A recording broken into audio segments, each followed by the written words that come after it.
All right. What's up, everybody? How you doing out there? Welcome back to the show. This is last week's fights. My name is Thinker St. James, and tonight we are going over each and every fight from UFC Freedom 250, Topuria versus Gaethje, taking a look at and giving our predictions for the upcoming UFC fight night, Kape versus Horiguchi. To do all of that with me, as always, you know him, you love him. He's the Ohio player. He is an American patriot. He is Mr. Chase Parton. How are you, sir? Dude, I am very, very good. We had a very cool weekend. Of course, we had fights on Sunday that we get to talk about, and it is now Monday, so I'm excited to run down everything that we saw. It for sure was something to behold. So cap it off, brother. Absolutely. Well, I mean, they were on Sunday, of course. We could talk about some of that and everything else. We'll get into UFC Freedom 250 in just a second here. Did want to mention that in addition to UFC Freedom 250, there was another monumental occasion. And that, of course, is the start of the new season of The Ultimate Fighter, guys. Come on. The Ultimate Fighter is back. Everybody still hanging on to the ghost of The Ultimate Fighter. It is still here. Chase, we talked a little bit before the show. You were not able to watch the first episode yet, correct? That's actually funny you mentioned, and I think this brings up a great point. I was able to watch it. I could have got on stream and watched it, but there was very much the mystique of when this was going to air live. And when they say that it's going to air, June 14th, they mean at midnight, at the morning of that day, because yeah, we woke up and seemingly everybody had already seen the episode because it's just on Paramount Plus. And I feel like they did that last year too. I'm confused. Yeah, that is a well. Last year, of course, it was still on ESPN, but there was a couple. I think some scheduling stuff there as well. But this was a unique situation indeed. Yeah, they're very nebulous about the start time of this thing or when it was going to be released because we were paying attention because we do watch longs for these things. So I had seen that it was going to be released at 5 o'clock p.m. I get things ready to do a watch along at 5 o'clock before the White House card. And then all of a sudden, like you said, it's just already out there and people are talking about it and they're giving their reviews and their opinions about it. It's like no consistency whatsoever. So this, of course, came out on the Sunday to coincide with the White House card. It's going to be coming out on Tuesday from now on. Who knows the time? I mean, like, I guess what I had said on the watch along for the first episode is I guess we need to just pick a time and just decide that that is our air time because it's going to be out whenever Paramount decides. It is very amazing to me that Paramount does not seem to have definitive plans for these things. It's a big make them up with billions of dollars in play. No, listen. It's wonky, brother. It's wonky. But listen, I have a lot more opinions about that. But the scheduling thing is one thing, but tough is another thing. So I really want you to go ahead and let me know, was this episode worth watching? Thinker, go ahead. Yeah, sure. Yeah, I mean, like every season of Tough, it starts. Well, I mean, now every modern season of Tough, we all know that Tough is not what it used to be, of course, as far as entertainment value goes. So if you're expecting any kind of like actual excitement, there was one moment early on in this episode that was a little bit like, kind of like, oh, okay, that's something interesting that happened there. It gives you a little bit of a teaser for something maybe later in the season. So they did give you a little bit of a hook in the beginning. So, keep an eye out for something early that happens that might be worth, investing a little bit of thought into.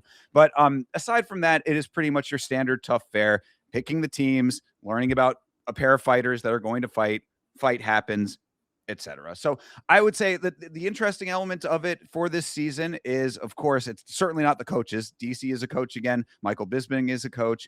The interesting element to me is that it is co-ed this year. You've got men and women competing, in their separate categories there. So we started off with the women for this episode. And as far as the fight went, I thought the fight was pretty good. I did think that the fight was good. I thought it was decently maybe not as competitive as it could have been, but a good showing for the fighter that won. So I would say, again, I won't spoil it. So I know you haven't seen it. I'm sure that a lot of other people are still waiting to see it.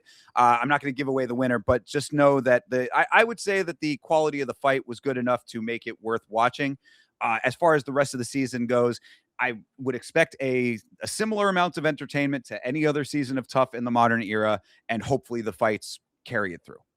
Well, yeah, that's really good to hear. Hopefully the chat as well is excited to, embark on another new season of Tough. One episode down. You said it's not going to happen this Tuesday, right? It's going to start next Tuesday. Is that what we figured out? Or at least is that what we believe?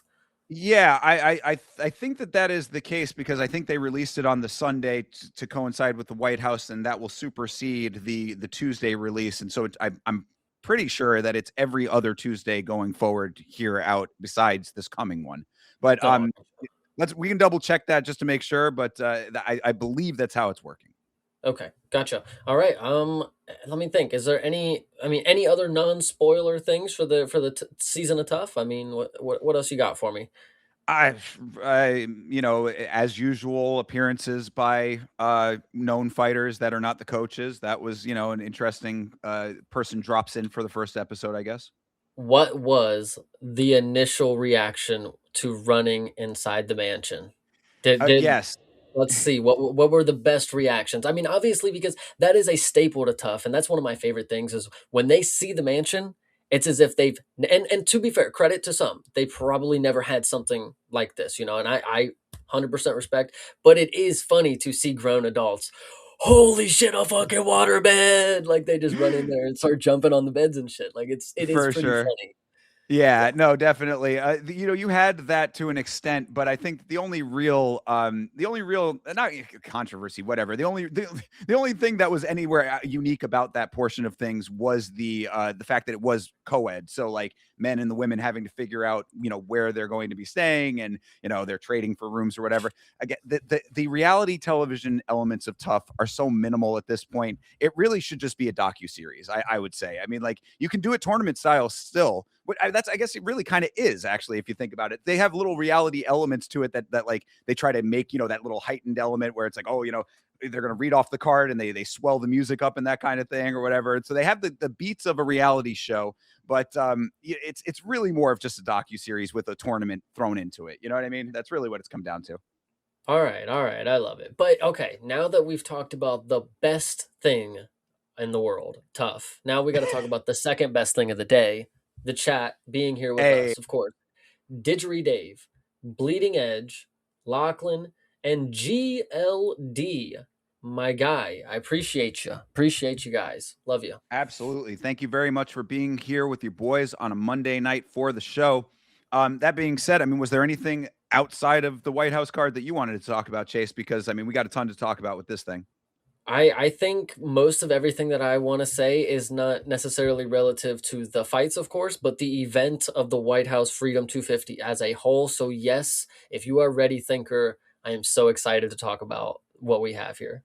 Absolutely. Well, yeah, and bear with us till we get to the actual fights because obviously this is a little bit of a unique case, guys, right? I mean, this is an event unlike any before and possibly any ever after. So we have to talk about this thing a little holistically, I would say. We're not just going to go straight into the fights. So starting this thing off, okay, let's at least introduce it correctly. This is UFC Freedom 250, Topuria versus Gaethje. This took place on the South Lawn of the White House in Washington, D.C. There was a rain delay to start this thing off. With the beginning of the broadcast, we come in to a rain delay. But aside from that, weather was not as big of a factor as I think people were thinking that it was going to be. The rain delay element of it, I think that they had said that they had a little bit of lightning. That was why it was delayed. But then, really, after that, no, we didn't even really see any rain. At least I didn't notice any on the broadcast. So at least that was okay there. And then everything else happened thereafter. So where would you like to start, Chase?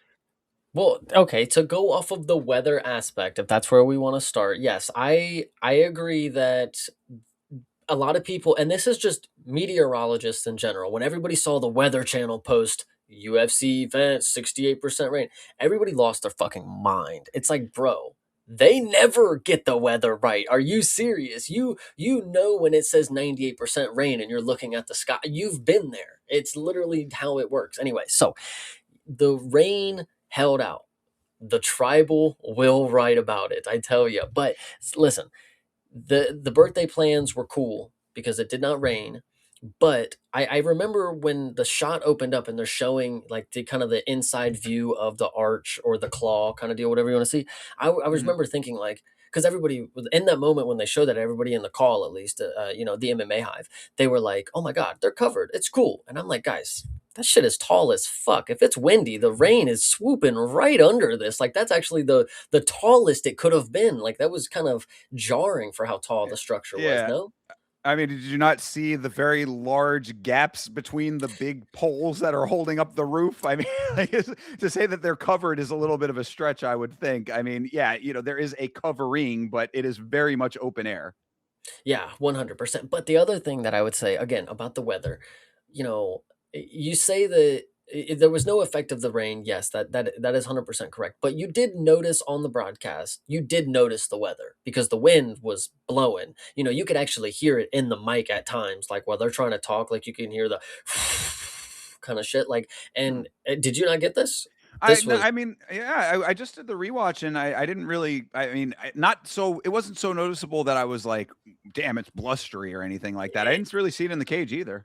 it seemed like a pretty windy day because when I remember when Diego Lopez and Steve Garcia were in there, I was like, damn, their shorts are blowing. Like it must feel pretty nice in there, to be fair, like other than, if you're sweating about and you got a nice breeze, cool. But we'll talk about that aspect of it a little more, of course. But yeah, the wind was definitely, you could hear it in the mic from my point of view. I remember thinking multiple times, like, it's blowing. And then also you could see it in the uniforms and their hair, Diego Lopez specifically, like he kind of had a little flow for a second, So it was interesting, but you really didn't notice it.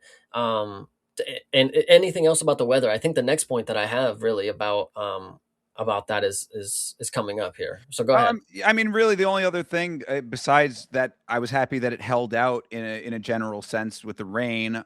Was that maybe not weather specific, but environment specific. We didn't see that much, at least not noticeably to me, bug involvement. That of course was another big concern, and I was concerned about that most specifically because if you were watching the press conference, there was a time on the press conference where there were some bugs on the camera. And I was like, okay, if there are bugs on the camera at the Lincoln Memorial, then there's possibly going to be some bug problems at the actual event. But no bug problems there either. It's at least not noticeable to me anyway. So overall, I think environmental circumstances held out for this thing. Yeah, I think the next point that I would like to make, because when we saw, of course, the press conference with the Lincoln Memorial, the backdrop, it was a spectacle, it was awesome. This as well was very cool when it was the walkouts and we could see the White House and the cage in the same shot.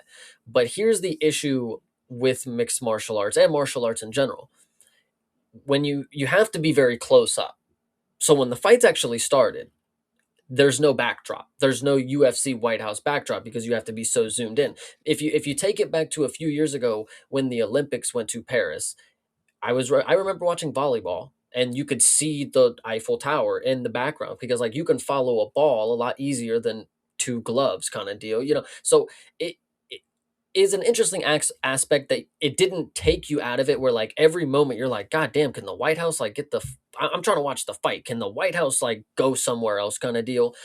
But you were able to lock into the fight in that regard. But I feel like once you got past the walkouts, you didn't really, it was just another arena kind of deal. So it was interesting. I don't know. Yeah, yeah. I mean, I think that actually is the best of both worlds. Then you know what I mean, like because it was.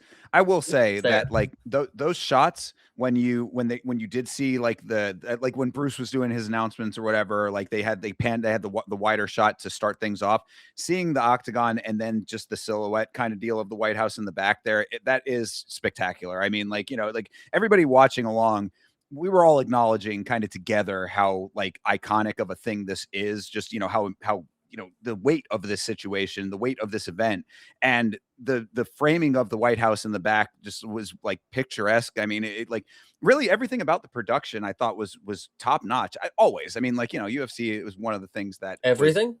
well, okay, maybe not every single thing, but there were a couple of minor hiccups here and there as far as the production went. But as far as the framing of everything went, visually, I thought it was very stunning. They were not hiccups. The problem that I mean, you're saying perfect, and you saying hiccups. These were not hiccups. The things that I would say are lean on the non-perfect side of this. Everything was very, very good. until we got to watch fucking AI Revolutionary War videos kind of deal. That's where I would say the production, that is not a hiccup. They planned for this. That was exactly what they intended for. And it just like it just doesn't hit the same. I don't know. It's weird because like Yeah. you're just like, oh, it's that. Oh, it's Well, AI again. I mean, look, that yeah, I mean, certainly not happy about that aspect of things, of course, but we did at least have some pre-knowledge that that was going to be the case. I mean, shut the fuck up and watch the fights. Dana told us, and that was True. the clip, right there. AI is coming, and if we're using it, then screw you guys. You're going to deal with it. So, we had at least had a primer to know that that was going to be the case with that specifically. Yeah, it sucks. It certainly sucks. It's diluting the product for sure, especially at something as important as the White House card. It is unfortunate they would go that route.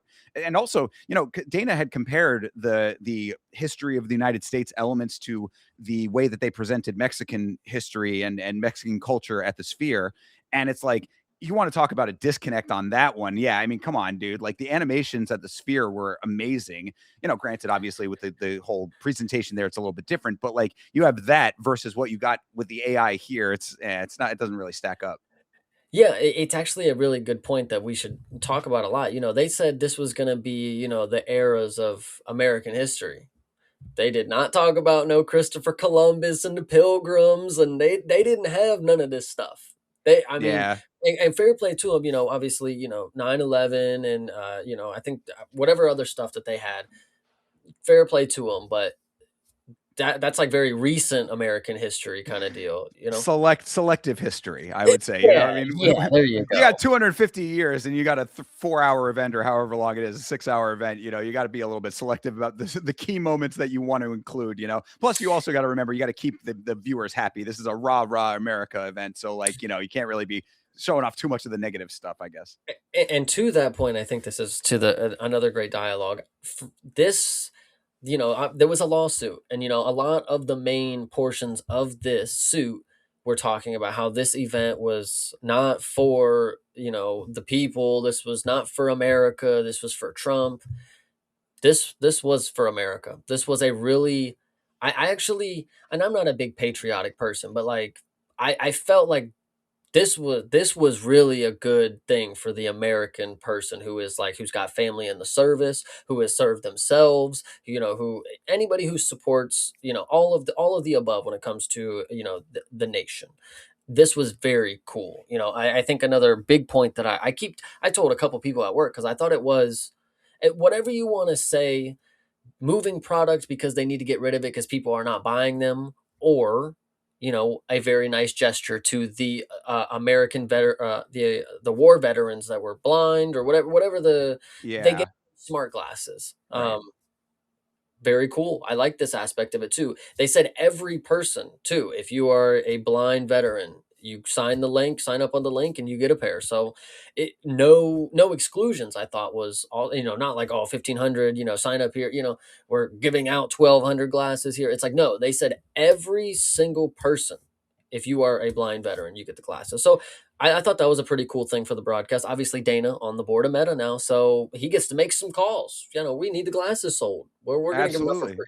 Yeah, no, I thought that was great. And to your previous point, yeah, I thought that this presentation overall was exceedingly tasteful, I have to say. I mean, like really, there were a couple of little minor moments here and there where it kind of was a head scratcher, but overall, this was very much America first. It was generally apolitical, aside from one thing that one fighter notably said, but we'll talk about that when that comes up. But in a general sense, Dana had said, we watched the NPR interview that Dana did on the stream, and I was kind of going through all the points that he was making there, and he said, that this is not supposed to be an event for any one side of the political aisle or any one type of person. This is for Americans as Americans. They actually even played that clip of Obama in one of his speeches. I thought it was a great thing to play, where he said, we're not Republicans or Democrats first, we're Americans first. I was like, that really does seem to be how they're presenting this event, and I thought in a general sense they accomplished that. I mean, like I see Lachlan in the chat saying, low key minimal Trump glaze. aside from the fighters who were probably going to do that anyway. That I do think is true. It was really the broadcast itself was not politically slanted in a way that was alienating to any one side of the aisle. Now, granted, people who are partisan are going to be against an event like this inherently. You mentioned the lawsuit. I'm sure that there's an element of that in there.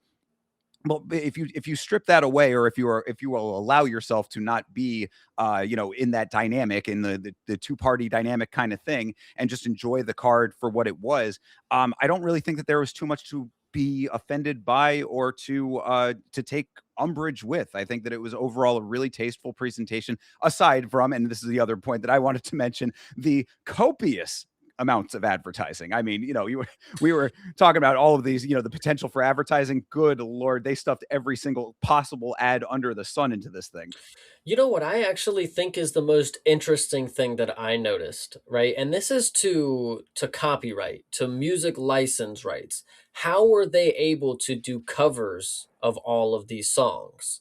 They had the American Army, band or whatever playing it, and they did covers of basically every single song. They even had people singing in other languages on these songs, like doing renditions or whatever. And then what I thought was more interesting, and this was weird to me. Then Ayman Zahabi came out to Drake, but his was not a cover. They did that a couple of times. They had it where the band was doing the cover version, and then they would cut to the other song, or like they had the band doing like a little intro piece, and then it would be an actual track playing. It was kind of a hodgepodge when it came to the music, which was a little bit strange because I was like, you kind of had just stayed with the band. I thought the band was doing really well. They had that Mhm. really nice vocalist that was singing for a couple of the walkouts.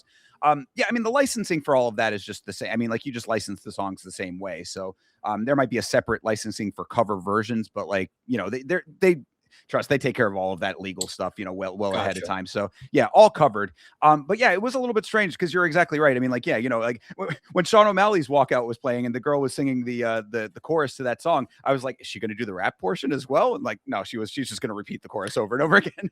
So that was kind of funny. But so it was a little bit weird with that. There were some tracks, there were some sung versions, there was, like you said, the vocalist singing in Spanish. I thought was really cool for Ilia's walkout. Like, all of those elements I thought ended up being okay in the big picture, but you could have just done one or the other and still been fine, I thought. Yeah, it was definitely a lot, but I really enjoyed what they were doing. I'm not gonna lie. It was a pretty it was pretty cool in the aspect of like the sound and what they were able to think of, to be creative about it, of course. Not just, oh, we're gonna play, we just got speakers. They involved more branches of the military doing it this way. It's not like just like the band members got a seat. Like, no, they got to have a seat, but they also got to do their career or whatever. In a way, I don't know if they made a paycheck for it, but I mean, hey, they worked.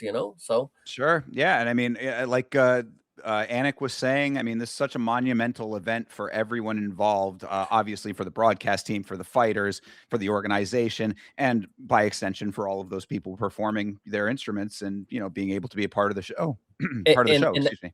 yeah, no, and that's definitely to the next point. I think the next portion that I thought was awesome was, of course, the walkouts, and this will maybe do just a branching over some people's walkouts. We'll talk about more than others, of course, maybe, but obviously how it started at the bottom deck and then they go up to the Oval Office towards like the championship fights or whatever. That was really cool.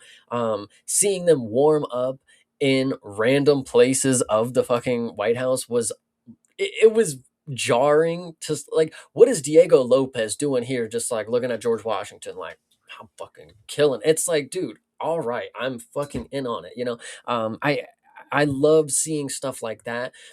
Specifically, we'll talk about specifically later, but the walkouts were not only unique, having the veterans walk out with them, first responders or whatever, people who hold medals. There was a lot of different points where, again, this wasn't about the fighters or the fighting. This was about America. Like, it really was. Like, though, you were supposed to, whether your fighter is walking out, but right next to them, as their chauffeurs or whatever, however you want to say it, that's not like a negative connotation. Like, those are supposed to be who you're spotlighting. Those guys got the introduction walking out. Like, they got the moment, and then they got to go see, and then they got to go see their dude go out there and whoop some ass. Like, this was a really, and again, somebody who's not very patriotic, never really been overly over the top about doing all that, going crazy about that.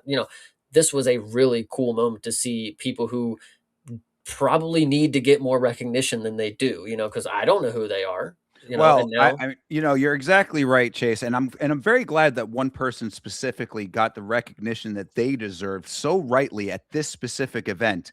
Tyson Fury got his own special walkout, and I mean, if there's anybody at the America 250 event that needed a special walkout and his moment in the spotlight, it has to be the boxer Tyson Fury, right? What was this about exactly? this pissed me off in so many different ways because first off, they made it like the biggest thing ever. Like the show stopped, the spotlights hit, like it like grew, hit his pose or whatever, and then the lights come on and you're like, what the fuck is Tyson Fury doing here? And then he gets a whole walk down. Like you're like thinking like, oh, he's gonna come down here and he's gonna introduce somebody.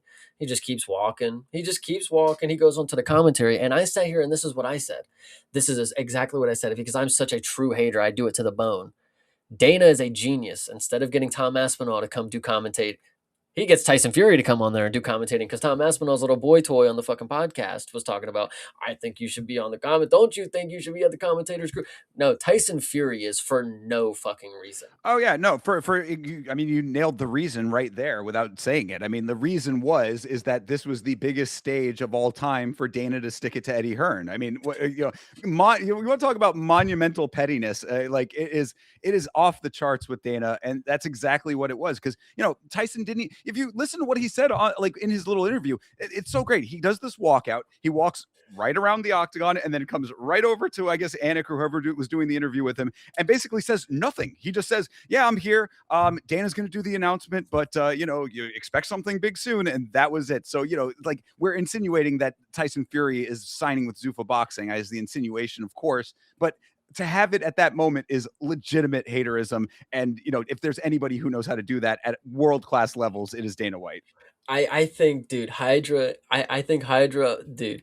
I didn't even think about it like this. If you are somebody who are out there and you're like, oh my god, it's the surprise eighth fight. Oh my god, Conor McGregor, and it's fucking Tyson Fury, bro. There might be some people dead out there like that, dude. That moment right there, like if I was one of those people who thought this was they lied to us. Obviously, there's a third title fight. Islam. It's Islam. Fuck, brother. I would be so pissed, bro. Tyson fucking. I was already upset because again, this was the only moment, right? And I said this is an event about America. This is showing off America. This is on Trump's birthday, of course. This is the Patriot card. Tyson Fury ain't been in America since 2021, is what they said. Yeah. Which I think is a lie, by the way. I'm pretty sure he's been in Vegas, like probably gambling his fucking heart out. I don't know. Yeah. No, it's just it was a crazy thing to see. Essentially, what is amounting to a random British dude getting a White House walkout to say literally nothing. Yeah. It's like that's all that it really worked out to me. I mean, yes, I know that he's a boxer, and I know that he's a very prominent one, but he ain't boxing here, and he ain't saying shit. So what the hell is the point of this guy? But yeah, so that was a little bit of a weird moment. Yeah, I mean, aside from those things, I thought the flyover was really cool at the very beginning, with the fighter jets. That's always interesting. The one thing I did want to mention, actually, this was another production thing. So they had pyrotechnics for the title fights, but 3 out of the 4 people got pyrotechnics, if I'm not mistaken. Am I wrong about that? Did they pyrotechnics for all 4? Because I thought that one person, I thought it might have been Cyril Gahn, did not get them, and then everybody else did. Maybe I'm misremembering. That would be pretty funny if he didn't. Just like, yeah, we forgot. I'm sorry, we forgot your pyro, But I don't know. I know Alex had it. I don't know if anybody else had it. I can't swear to that, but I remember thinking Alex has got pyro, man. So I noticed it after Gon had walked out. So I guess that maybe adds validity. I think it might have only been for people who were champions in some capacity, but because Cyril Gahn never achieved interim, did he? No, right? Yes. Oh, he did?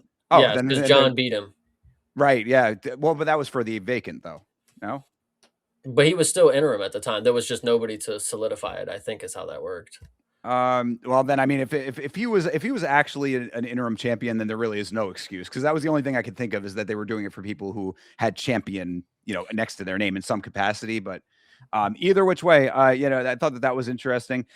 Aside from that, yeah, I mean, there really was not any other stuff that was like pressing to talk about. I thought overall this was a pretty pretty solid event that was that really did deliver on the promises that it had for the most part. We'll talk about the fights themselves, of course, coming up, but that was basically all I had said, leading up to the fights, was that it's amazing that this happened. This is a moment in history, certainly the biggest moment in the history of combat sports, I would say. I mean, really, I don't think that you're going to get much bigger than this in when it comes to combat sports. Just as a general, general sports related element of it, and then you have all of the production that goes into it, all of these millions of dollars that were spent, all these people that had to be involved. And then how are the fights? That's really what it comes down to, and where we are leading up to. So unless you have anything else, Chase. I actually, to that point right there, the last thing that I will say before we get into this is I remember I had people telling me, when I had got to work, I watched that BMF fight and that sucked and that was horrible, the BMF back with Charles and Max. Yeah. Here we are. Well, and here you are again. There you go. Yeah, no, and so here we are. They probably watched this one. Hopefully, they gave it a second chance, and they obviously got to. This is what peak could be. Obviously, this is as recency biased as it is. This is peak MMA right here. This is what it can look like. For sure, yeah. And I mean, whenever everybody talks about the BMF, like any BMF fight, I just automatically go to Justin and Max. So like, I don't consider any of the other ones. But if they were talking about the Max and Charles, I could certainly understand that. But sure, yeah. I mean, this is peak MMA. I mean, we'll talk about the level of the quality of the fights themselves throughout this, of course. What I would say, just as a general thing, was that early on in this card, I was certainly looking for a little bit more competitive fights, and then finally we got those later on in the card. So that did go well in the end. Overall, this was an all around good event. And it certainly delivered on all fronts, and an entire card full of finishes that never hurts, right? I mean, that's always something that elevates a card one way or another. You had mentioned earlier, and this would be the last other thing before we get into the fights, I think. But you did mention. Did you want to talk about the Eric Trump thing with DC? What do you think of it? I mean, do you believe it? From my point of view, what I'll say, because I think I think this is, what do I want to say and how do I want to say well, it? before you say anything, let me just set it up for anybody who doesn't know what we're talking about here. So apparently it came out just before, and the thing I wasn't able to verify if it was true or not, but they said that DC had posted on Twitter an exchange between him and Eric Trump, where Eric Trump was basically asking DC, are any of the fights rigged? Who should I bet on? Are you making any bets? That kind of thing. And DC was emphatically saying, no, I take the sanctity of the sport seriously, the integrity of the sport seriously. And, I have to speak up about this. And then DC apparently deleted the tweet within half an hour of posting it. So that, and for Eric Trump's part, he came out thereafter and said, oh, it was AI, it was faked. This is all, a bunch of horse shit, whatever. Generally, that is going to be the response for any of those kinds of things. So you can take all of the situation for whatever you think to be the truth of it. But so that's basically where I land, is I don't know if it's true or not. So I really don't know how much to like put stock into it. Correct. I also don't know what is the truth or not, but I would, as devil's advocate, you could always see the reasoning, not reasoning, but like how it could be plausible that it was just like somebody went, got a hold of DC stuff and had some fake pictures and obviously posted them with a mysterious caption kind of deal, and then takes it down, and then you would only infer deeper like, oh, who made him take it down? And it's like, well, that wasn't the point. It wasn't a real thing in the first place, so it wasn't anybody taking it down. It was just somebody getting access, doing something that looks phony, but it's not necessarily somebody after DC.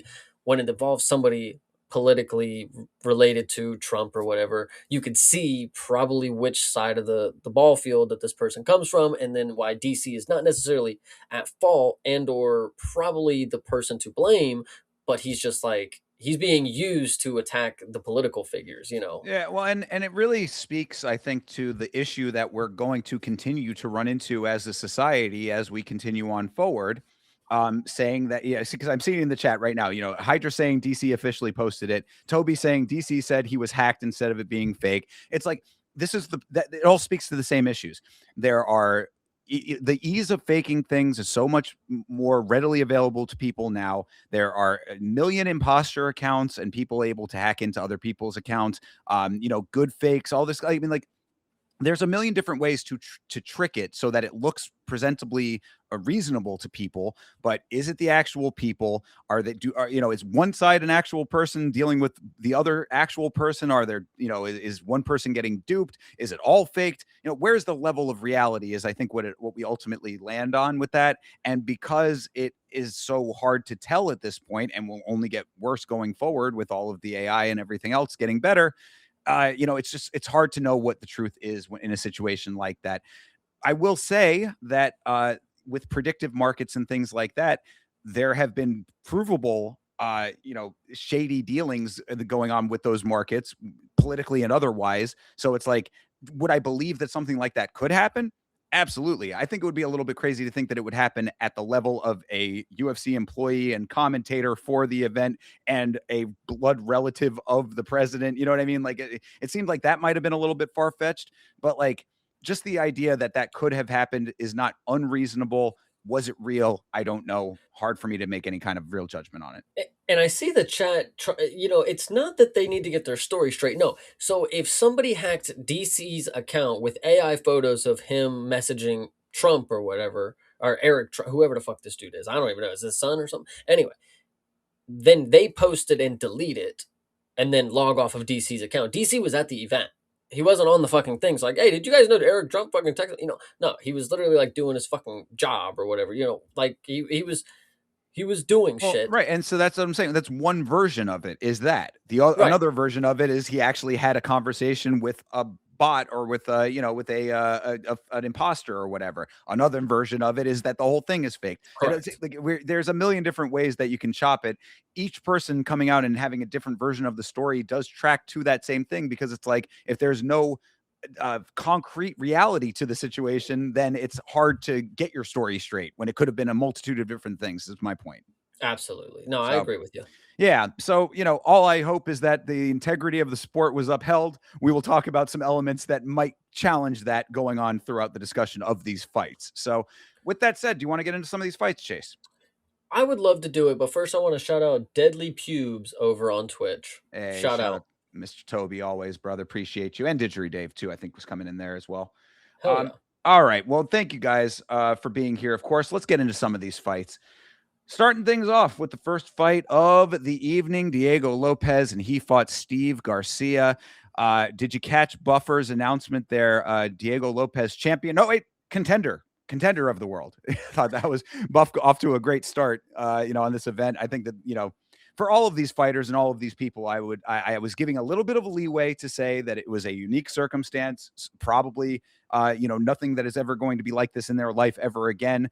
Hugest moment perhaps in their career, even for Buff. Maybe it's like a couple of little minor hiccups are not the worst in that. Yeah, he actually goofed a couple different times during the night. There was actually one point where I was like, he looks like he's about to fuck something up. And then he kind of like just goofed a little bit on something. And it's like I feel like the moment, even Bruce, guys, come on. Like this is big for him. Like Right.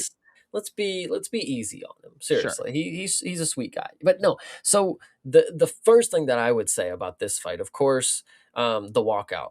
When they came out and they were doing the renditions of the music, and they came out and they were playing Diego Lopez's with the band, the mariachi music was going crazy. And he always comes out with a smile. He's always ready to go. The crowd fucking loved Diego Lopez. And I mean, and how could you not? Of course. I mean, we'll talk about the fight here in a second, but I mean, what else do I want to say before it even starts? This was He was getting a bigger pop than Steve, really. I mean, how wow. crazy is that?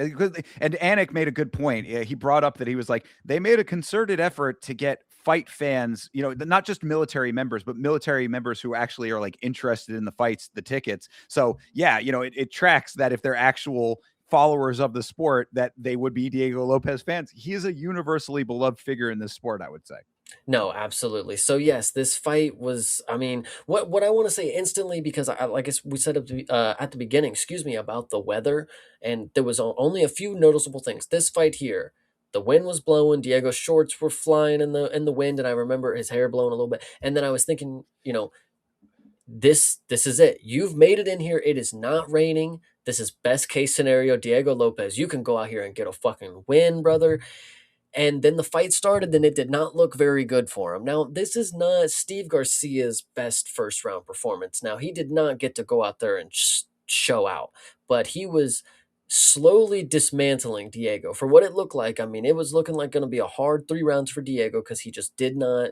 He wasn't picking up on stuff, and whether this is him being able to play sort of possum in a way because his chin fucking holds up, that's another thing. When the fight started and they showed that Diego Lopez has a 5-0 knockdown ratio in the UFC, I was thinking like, God damn, it is really crazy to think about sometimes that Diego Lopez is one of the biggest killers on the feet. As much as we kind of overlook him because he's a grappler, he's a wrestler grappler kind of deal, but this dude really is. I mean, 12 knockouts, 12 submissions. This dude does it all. But I just the first round did not look good because I think maybe he's just able to play a little possum. His chin will hold up for what it is right now. And going into that first round, man, he just didn't. He just looked too hesitant. Would you like to say anything before we get into the second round? I mean, I would love to hear how you thought it was because you picked Steve Garcia, of course. And I I did. just at this first round, like where were you at? Let me hear it. Yeah, no, I mean, this was a slow start to this fight. I think that the organization was kind of like gritting their teeth a little bit, like, hey, come on, guys. I mean, this is the first fight of the day here. This is the White House card. You guys need to come out here swinging, and they were not doing that necessarily. So, yeah, slow start to the fight. A lot of shadow dancing in the first round. I thought Garcia did a lot right in that first round. Like you said, it wasn't his best first round ever. It wasn't his best round, period. But I thought he did a lot right by keeping the pressure on. Diego was kind of, he seemed a little bit hesitant, I guess is a way that you could put it. I think they said that on the broadcast even. Garcia hit a question mark kick in the first round, by the way. I was like, let's fucking Yeah. go with that. But yeah, low output, mostly from Diego. A solid first round for Steve. Really, it was a kind of a low output fight up until the moment that they both started turning up in general. So, I mean, like, this was not like a barn burner fight through and through. That's why, like, what will be a note continuously until we get to the title fights is that, like, the only criticism I have of this card is that I would have liked to see more competitive fights. But again, in the grand scheme of things with the title fights, it all evened out. But this started that off as just, yeah, I mean, this was essentially, kind of a bit of a sleepy fight to start things off. And then it took a left turn right there in the second round early. And that was all she wrote. So go ahead and finish up your thoughts there. Yeah, dude. And then the second round started, of course. Steve Garcia came out with a little more confidence, hands just a little lower. He already keeps them low and he keeps his face. It's funny because he keeps his face kind of like really close, but his hands down. And then there was a moment where Diego's fucking corner just like screamed as loud as they could. I can't remember exactly what they said, but they're like, take his fucking head off. And then like Diego just like ran in there and he just started throwing big old bomb. And it's like, the ability listen, coach tells you what to do and you go and do it. I mean, it is a skill in of itself. Diego Lopez went in there and he tested his chin against Steve Garcia. Steve Garcia is somebody who we've seen knocked unconscious before. Unfortunately, he's having a good run, but he was at a point and put in a position where ego on the line at the White House. It's not time to play it safe. I mean, I'm going to either win or I'm going to lose. And I give him props.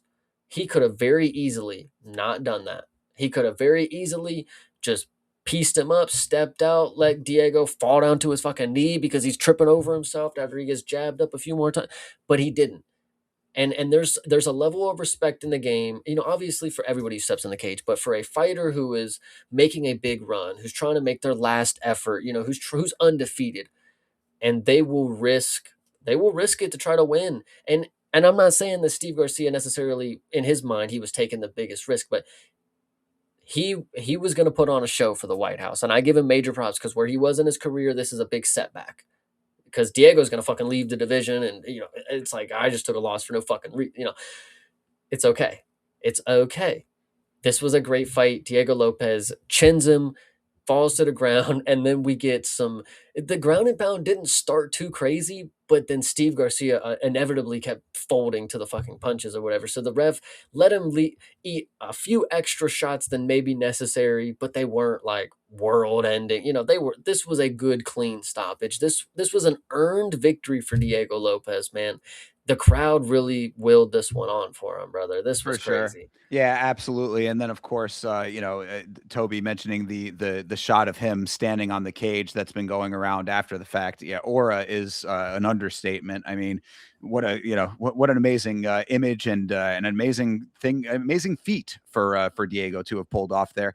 Yeah, I mean, I would say that Steve Garcia, kind of got lulled into a little bit of a false sense of security after that first round, which perfectly tracks, like you said. I mean, whether it was Diego playing possum or just finding his rhythm or whatever it was, waiting for his corner to tell him that now was the time to strike, or whatever the thing was. Diego was not showing a lot early. I had said that, I believe, on the watch along, saying that like Steve should be capitalizing more on this time if Diego, because like if you recall in the Volk fight, that was one of the notes that we had said, is that like Lopez seemed in that fight to just be a little bit less of the output than Volk, and that was the big thing that was the decider of that fight to a larger extent. Obviously there were extenuating circumstances with the broken feet, but my point, in the output, is that it was just a little bit lacking, or a little bit less than you would like it to have been for a guy like Diego, who what he's capable of.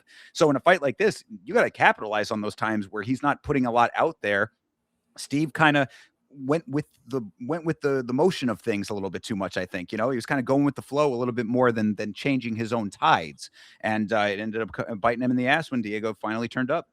You know, and this is probably obviously a crazy comparison because Diego Lopez is clearly more powerful on the feet and he's not a very unorthodox fighter. But when I think of like the level of aura that Diego Lopez brings, like he's not he's not a big talker, but like Chad just said, he drops the hardest pick of the car. He in his mind, he's probably like, I'm gonna win. I'm just gonna get on the cage and I'm gonna look at the, like, and it worked out for him. A lot of people, and we'll talk about later when they want to fucking do their emoting, they look like fucking goofballs. But we will.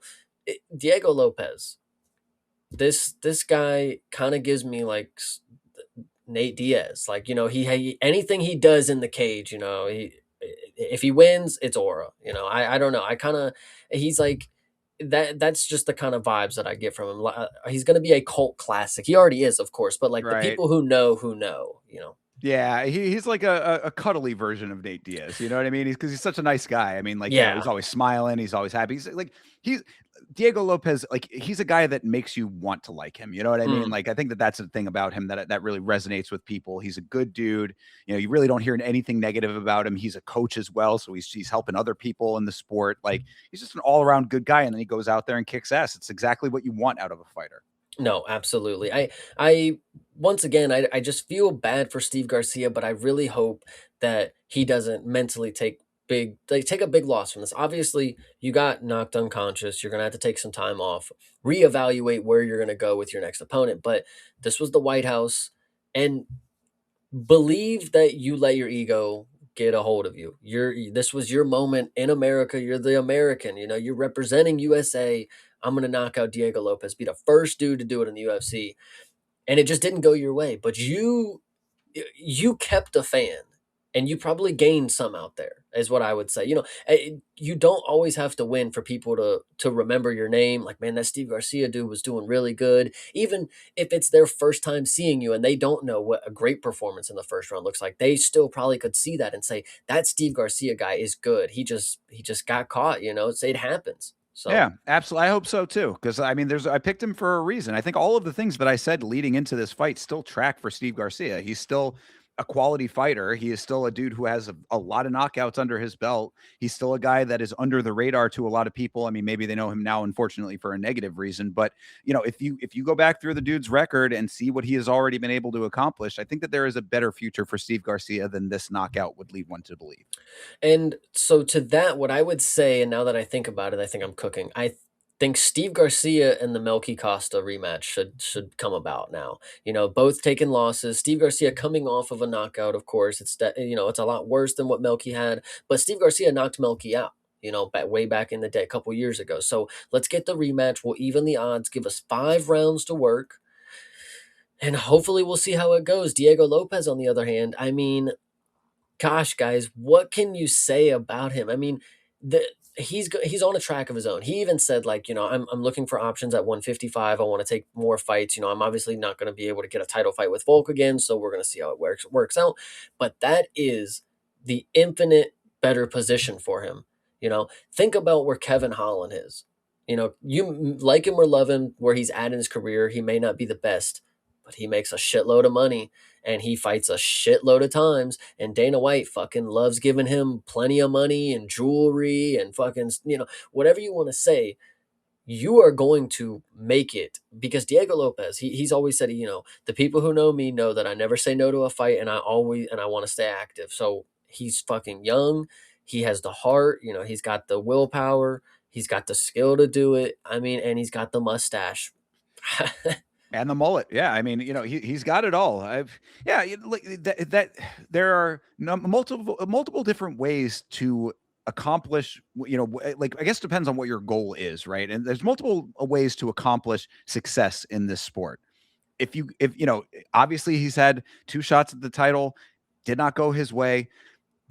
Maybe that still is something that can happen in the future. I mean, I would think that there is still potential for that. Like you said, he's still young, but in the meantime, be the guy that people want to see, and that's its own version of success, and he is certainly accomplishing that. I mean, anytime Diego Lopez is still, even with the losses in the title fights, still appointment viewing for the majority of the MMA fandom. So he's the man.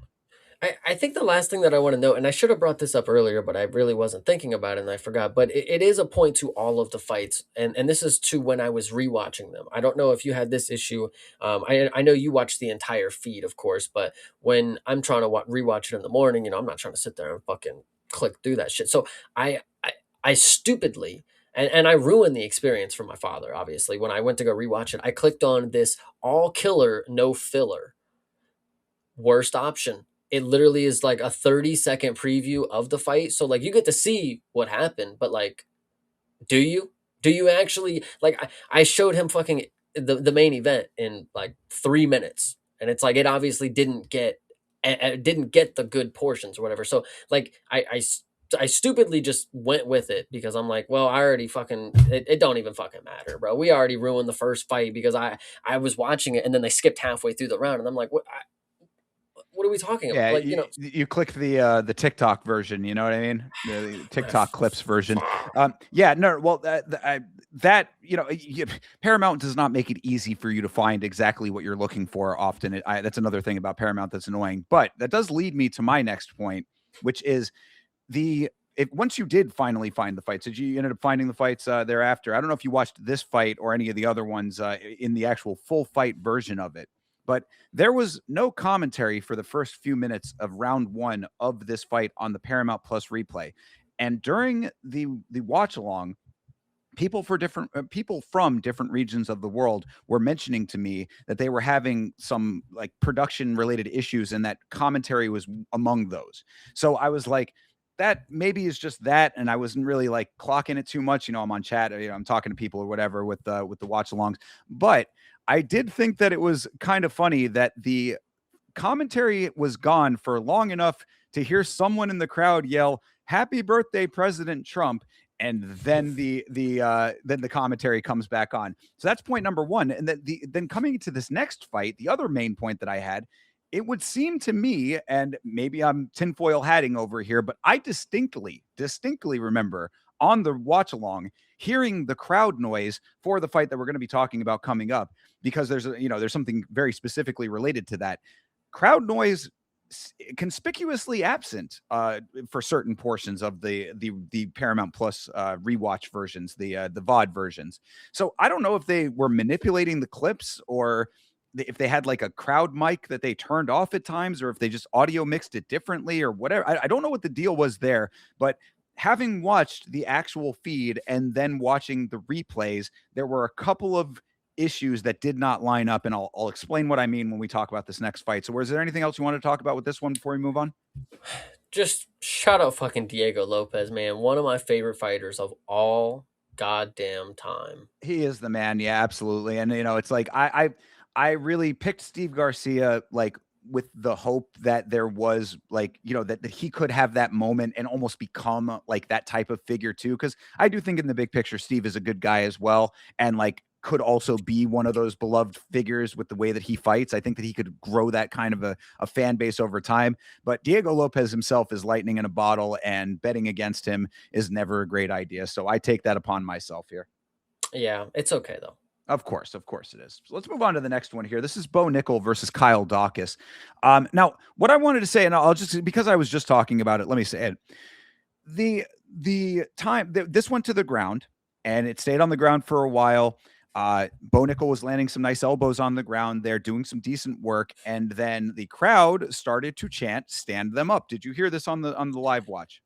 I probably did. I don't remember the crowd being the reasoning for it getting stood up, but I remember thinking, "What in the world are you doing? Why would you stand them up after this dude just elbowed him in the face? Are you fucking oh, you fucking Exactly. idiot." Right. So, and I mean, I think, I'll have to go back and watch my own VOD to see if I mentioned it, but I specifically, I'm pretty clearly remembering me saying crowd is chanting, "Stand him up." And then Herzog heard the crowd and stood him up. And I was like, oh, he literally is just listening to the crowd right now. Yeah. Completely absent on the VOD version, by the way. That's what all I'm saying is that there were a couple of, Coincidentally. again, tinfoil hat firmly on my head for these things, but it Well, did seem a little bit odd. and we'll obviously talk about this to another fight. I'm pretty sure. At least I believe that I remember them being a point about it made. They will not show certain replay angles because we're gonna fucking question shit. Yeah, So we talked about that during the watch along as well, for sure. But anyway, so that's just, take that for what it is, I suppose. But yeah, I mean, really what I want to start this fight off with specifically is people need to come around and admit finally that Bo Nickel has leveled up his striking. I mean, see, already I see your face already with the haters. Bro, he knocked out Kyle Dawkins. He got a knockout in his last fight. I mean, right? This dude, Bo Nickel, he knocked out Val Woodburn. Now, granted, that may not be a great accomplishment, but my point is that Bo Nickel is a wrestler prime. This is an NCAA wrestler that had no MMA experience pretty much coming into the sport, maybe very minor experience at best. Had to go on the Contender Series 2 times because he didn't have the experience to be in the UFC. Does that and knocks out Kyle Dawkins in this fight. You cannot tell me that does not count for something with the striking. I think you're making a case that doesn't need to be made here. Like, yeah, Bo Nickel is a great wrestler. Striking is not his forte, but he's knocked people out before. But there's a different story to be told here. It's not about Bo or about how good he is. This fight was stood up while Bo Nickel was dominating Well, in ground. No, but hear me out. So that okay. I was going to say that, of course, is the overarching point of all of this. Well, Yes, we go ahead. Well, yeah. So the point, no, the point is obviously it was stood up and when it should not have been, and then the fight goes to the feet, and had it not gone that this way, that would have been that would have been crazy. Like, wow, you literally, you, betting scandals aside, who was the ref? Was it Herzog? Of course it was. Yes, it was Jason Herzog. And we'll talk about his other one later. So we will talk about, anyway, but the story here is the fact that it gets stood up, obviously, and then it gets to the feet, and then Kyle Dawkins apparently doesn't take punches anymore. That is the real story here. It's not that Bo Nickel is some superior level striker. Is that did Kyle Dawkins get colded or did he fall over and not get up? Oh, see, I like this is th- what I'm saying here. People are just going to have this narrative because they don't want to admit that Bo Nickel has leveled up his striking. I it it didn't look like Kyle Dawkins was, the hardest target to hit, and he didn't look like he hit him clean enough to like, clean his clock kind of deal. This was I and I'll be honest, there's no reason for anybody out there to go out here and rewatch this fight because you're going to be very, very disappointed because one, it's not very entertaining. Obviously, you got the crowd fucking booing for a reason. Bo Nickel landed 4 elbows or something, but they were timely enough to where you obviously cannot stand them up anyway. And then we get back to the feet, and Kyle Dawkins actually does look like he was, all right, now it's back to the feet, it's ready to go. But then it seemed like he got the fucking call, brother, because he this is the dude who had just upset two really like lethal dudes in striking, you know? Like he was able to avoid such and such Michelle Pereira, like the power was just he shook it off, you know, he was able to just hit the one move. But now Bo Nickel is like the one who just happens to hit a glancing blow that just like makes you cower. Like I don't it it did not seem like the hardest finish from Bo Nickel from my point of view is what I would say because Kyle Dawkins as a two-time veteran in the in the organization, you should maybe fight to a position, but he wasn't unconscious, and he didn't look like he got hit the hardest or coldest. And again, I'm not the one who took the shot. I've never been punched by Bo Nickel in the face, but at this moment, I said, "What am I watching, bro? Come on!" Like, Well, look, I mean, we talk many times about like the shot. It doesn't it doesn't matter like the like there's well, I guess the way I should say it is that there are multiple elements that go into the knockdown. There are multiple elements that go into a person getting knocked out. It's the placement, it's the power, it's the speed of the shot. Like there are a bunch of things that can do it. So not every shot needs to be a world ender looking shot to have that effect. I mean, Poetan, we'll talk about him. I mean, that the thing that started that sequence was a straight. I mean, like it was a essentially a jab that yeah, but like we'll talk about that. That of one's course I would say that it's one's a little different because different. it's Cyril Gane. That's why it's different. No, But I mean, he's putting all of it. He's stepping into a punch. Kyle Dawkins is just sitting there as a moving target and just happens to get just like it. again, man, it's just you get hit in the right spot at the right angle with the right amount of power. It's just it can happen. I mean, I'm not trying to be a mark over here, but I think that this one tracks. It looked See, fine to but me. the difference is though when those shots happen, it's like, wow, when you hit the button, when you just hit that one shot, yeah, people go lifeless and limp, and it's like, damn, he just fucking knocked him out. They don't fall down and just like Kyle Dawkins really took away a very good finish from Bo Nickel from the way that it happened. I mean, it looked like he didn't, bro. I've seen people go to war in this goddamn cage, man. Kyle Dawkins, I was expecting you to make a lot of people because people were counting you out. And for good reason at this point, bro. Bo Nickel really starched you on the feet.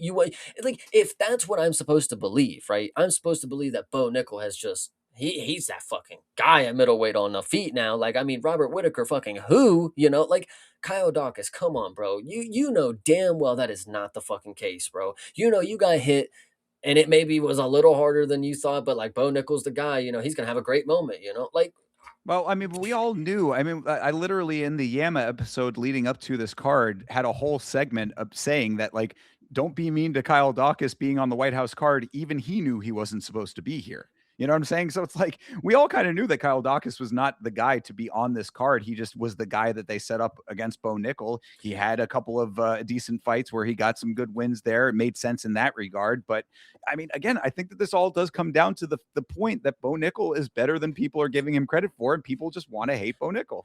no, I think the point that this is the main point, and I just thought of it on the spot. If Derek Lewis puts up more of an effort,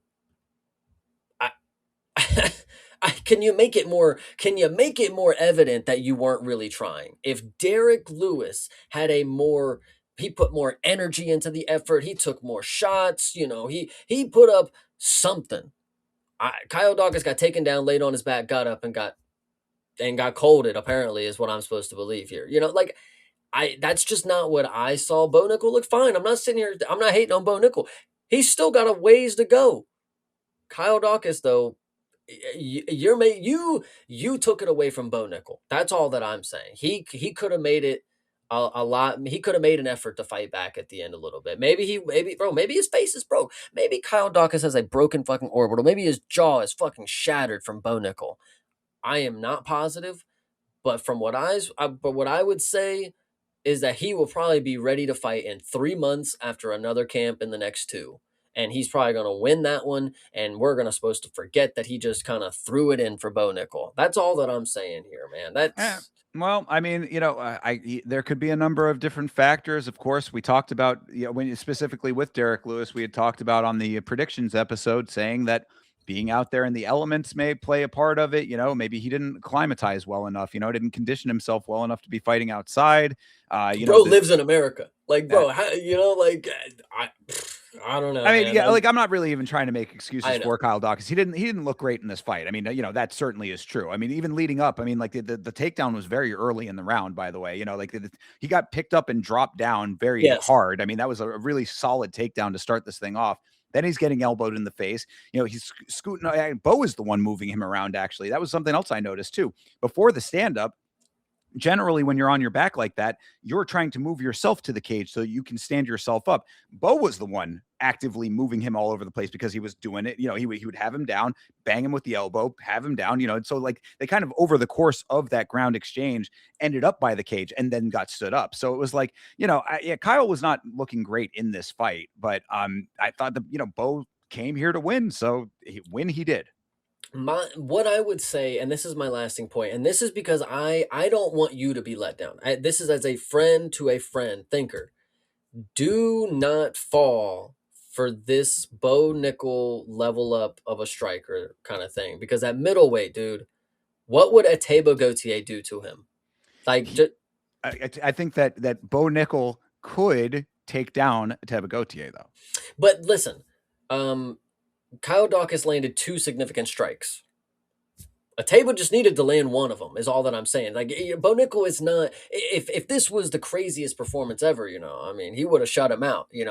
Kyle Dawkins at least landed 2, and I'm not saying he did anything crazy. This is the worst performance that he ever did, but it's kind of the same.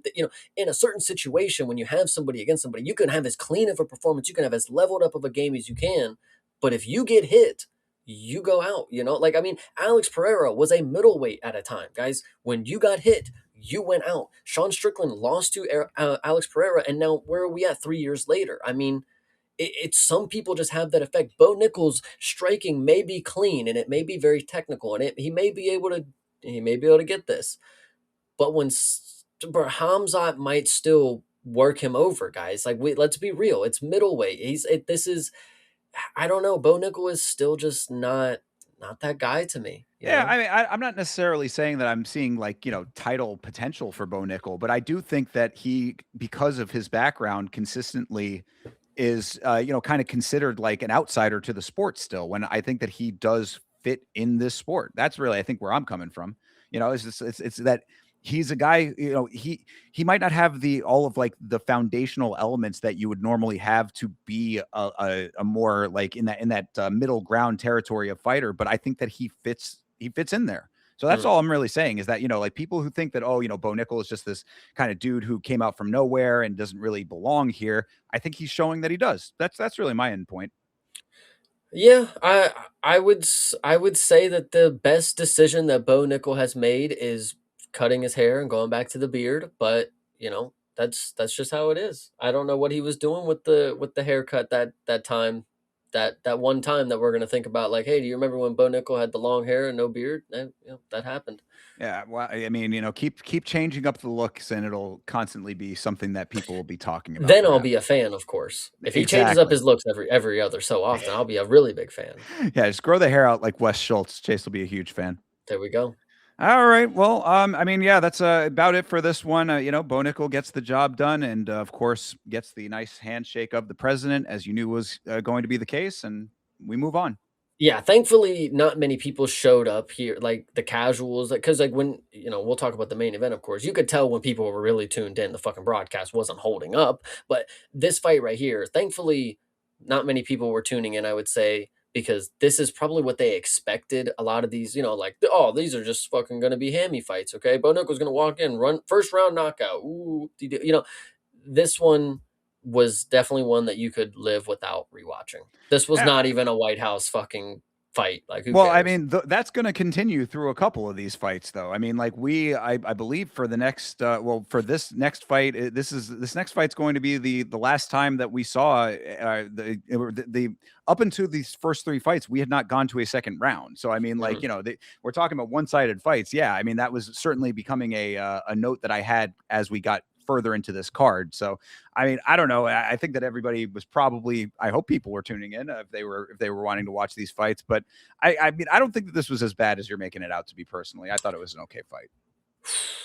Fair. Aside from the stand up that I did think was atrocious. I mean, there's no excuse for that. I don't know what Herzog was on there, or whose hands were getting greased on that one. But because, well, actually, and I will make this point. Actually, we'll move on from here after this. But I will make this point. I did say, I don't know how valid it is in the conspiracy theory territory, but if you recall, Chase, we talked about this, I think, on the free for all. The UFC was its own commission for this event. You remember us talking Hmm. about this? Because DC has some kind of like there's some legal gray area with the sports commissions in DC for some reason. I forget what the actual full on explanation of it was, but basically the organization was acting as their own commission for this. So I said, if the organization is their own commission, then by extension they have their rule over these referees. Who's to say that there wasn't somebody behind the scenes saying, we want these fights to be entertaining. Do not let them stay on the ground for longer than they need to be. Take it for what it is. I'm just saying it's a conspiracy theory, but it is one that maybe has a little bit of, reasonability in the thought process. Absolutely. And we'll talk about more of the referee shenanigans here in a few, of course. For sure. All right. Well, let's move on to the next one here then. No real shenanigans in this one. Just a good old fashioned ass whipping, I would say. Mauricio Hufi fought Michael Chandler. It really. I'll say it like this to start it off. In the moment, it did not feel as bad as it was on the rewatch, and I'll tell you what I'm talking about. So on the rewatch, Michael Chandler was very active on his feet in this fight to start it off. He is darting all over the place. He's here, he's there, he's switching positions, he's moving. He's all like he's Looney Tuning around there a little bit, like all very jittery actions for Michael Chandler. He never really committed to a takedown ever, but he did feint a couple of them. And I was like, I said it on the predictions episode. The one thing you could have done to win this fight was take down Mauricio Hufi. And I say that he was active on his feet, but with all of the weight shifts and directional changes amounting to very little output. So it was very funny to me to watch Mauricio Hufi standing there watching Michael Chandler bounce around like a Looney Tune, waiting just to enact his own punishment on Chandler for all of this unnecessary motion. Oh, yeah, I remember making a case for Chandler on the predictions, and that was not my best call. I've made some bad calls. I have to this date in 2026 said that Michael Chandler should win, and that might be bad, but that's okay because Mauricio Hufi, for somebody that I don't necessarily take too much, this is not my guy. He's good, but he's not my guy. But I will admit that leaving the nerds and going to train at other world gyms is a very good move for what he should be and what would make me be like, that's my guy. So this performance was very, very good. I unfortunately feel bad for Hoofy because rank number 9. Why are you fighting Michael Chandler at rank number 13, brother? God damn. Dana White privilege is why. Oh God. So that was very unfortunate to see, but obviously he made quick work of him. Hoofy looked just as good as he always has on the feet. It's always been for me, Fazeev, he was able to put the pressure on him, and Hoofy off the back foot is always where I'm saying it's not necessarily the greatest. He has the ability. He was able to stop Fazeev, but the right person should be able to exploit that. I thought Michael Chandler might have been able to just be that little ball of energy that could just get in his face, but then he decided to just be a ballet instructor. I don't know what he was fucking doing up until the point where like he literally hurt his leg or something. Like he was like tripping over his own foot, like and limping for Yeah, a well, second of this round. that's what I'm saying. I mean, it was because of all of this unnecessary movement that he was doing. I mean, really, he was all over the place doing very little with the movement. Like I had said that, like if he had utilized that movement in an effective way to find an entry for a takedown, this could have been a completely different fight. But Mhm. he never did that. He feinted a couple of them, never committed to them, and then it Feint just is fucking hard, brother. He literally put his hand low and hand high and like grabbed it. Like, and I'm like, bro, what are you fucking doing? well, that's what I mean. It's like you do that one time, that's okay. You do it a second time, fine. You're keeping him on his toes, giving him things to think about or whatever. You got to actually attempt it at some point. You got to actually like go follow through with it, and you never really seem to do that. So Hoofy, basically just found his rhythm, found his timing. Was very comfortable in there, really patient in a downloading the information kind of way. I would say, like, he was just kind of tracking him, watching him, and then really the big thing that stood out to me was that once Hoofy started landing a few shots, like not even crazy shots, but just a couple that actually connected, Chandler wanted no part of the power. He felt the power and was like, I'm not fucking with this. And then it became running more than positional changes. Yeah, this dude was prancing around, and then yes, after he started to get actually hit, he started to look up at the clock and dart the other direction. Um, the finish, I think this was another one where I feel like Michael Chandler took away what could have been. Bobby Green, he took the spin kick like a champ. He didn't see it coming. He took it to the chin, well, to the dome. Lifeless, great moment.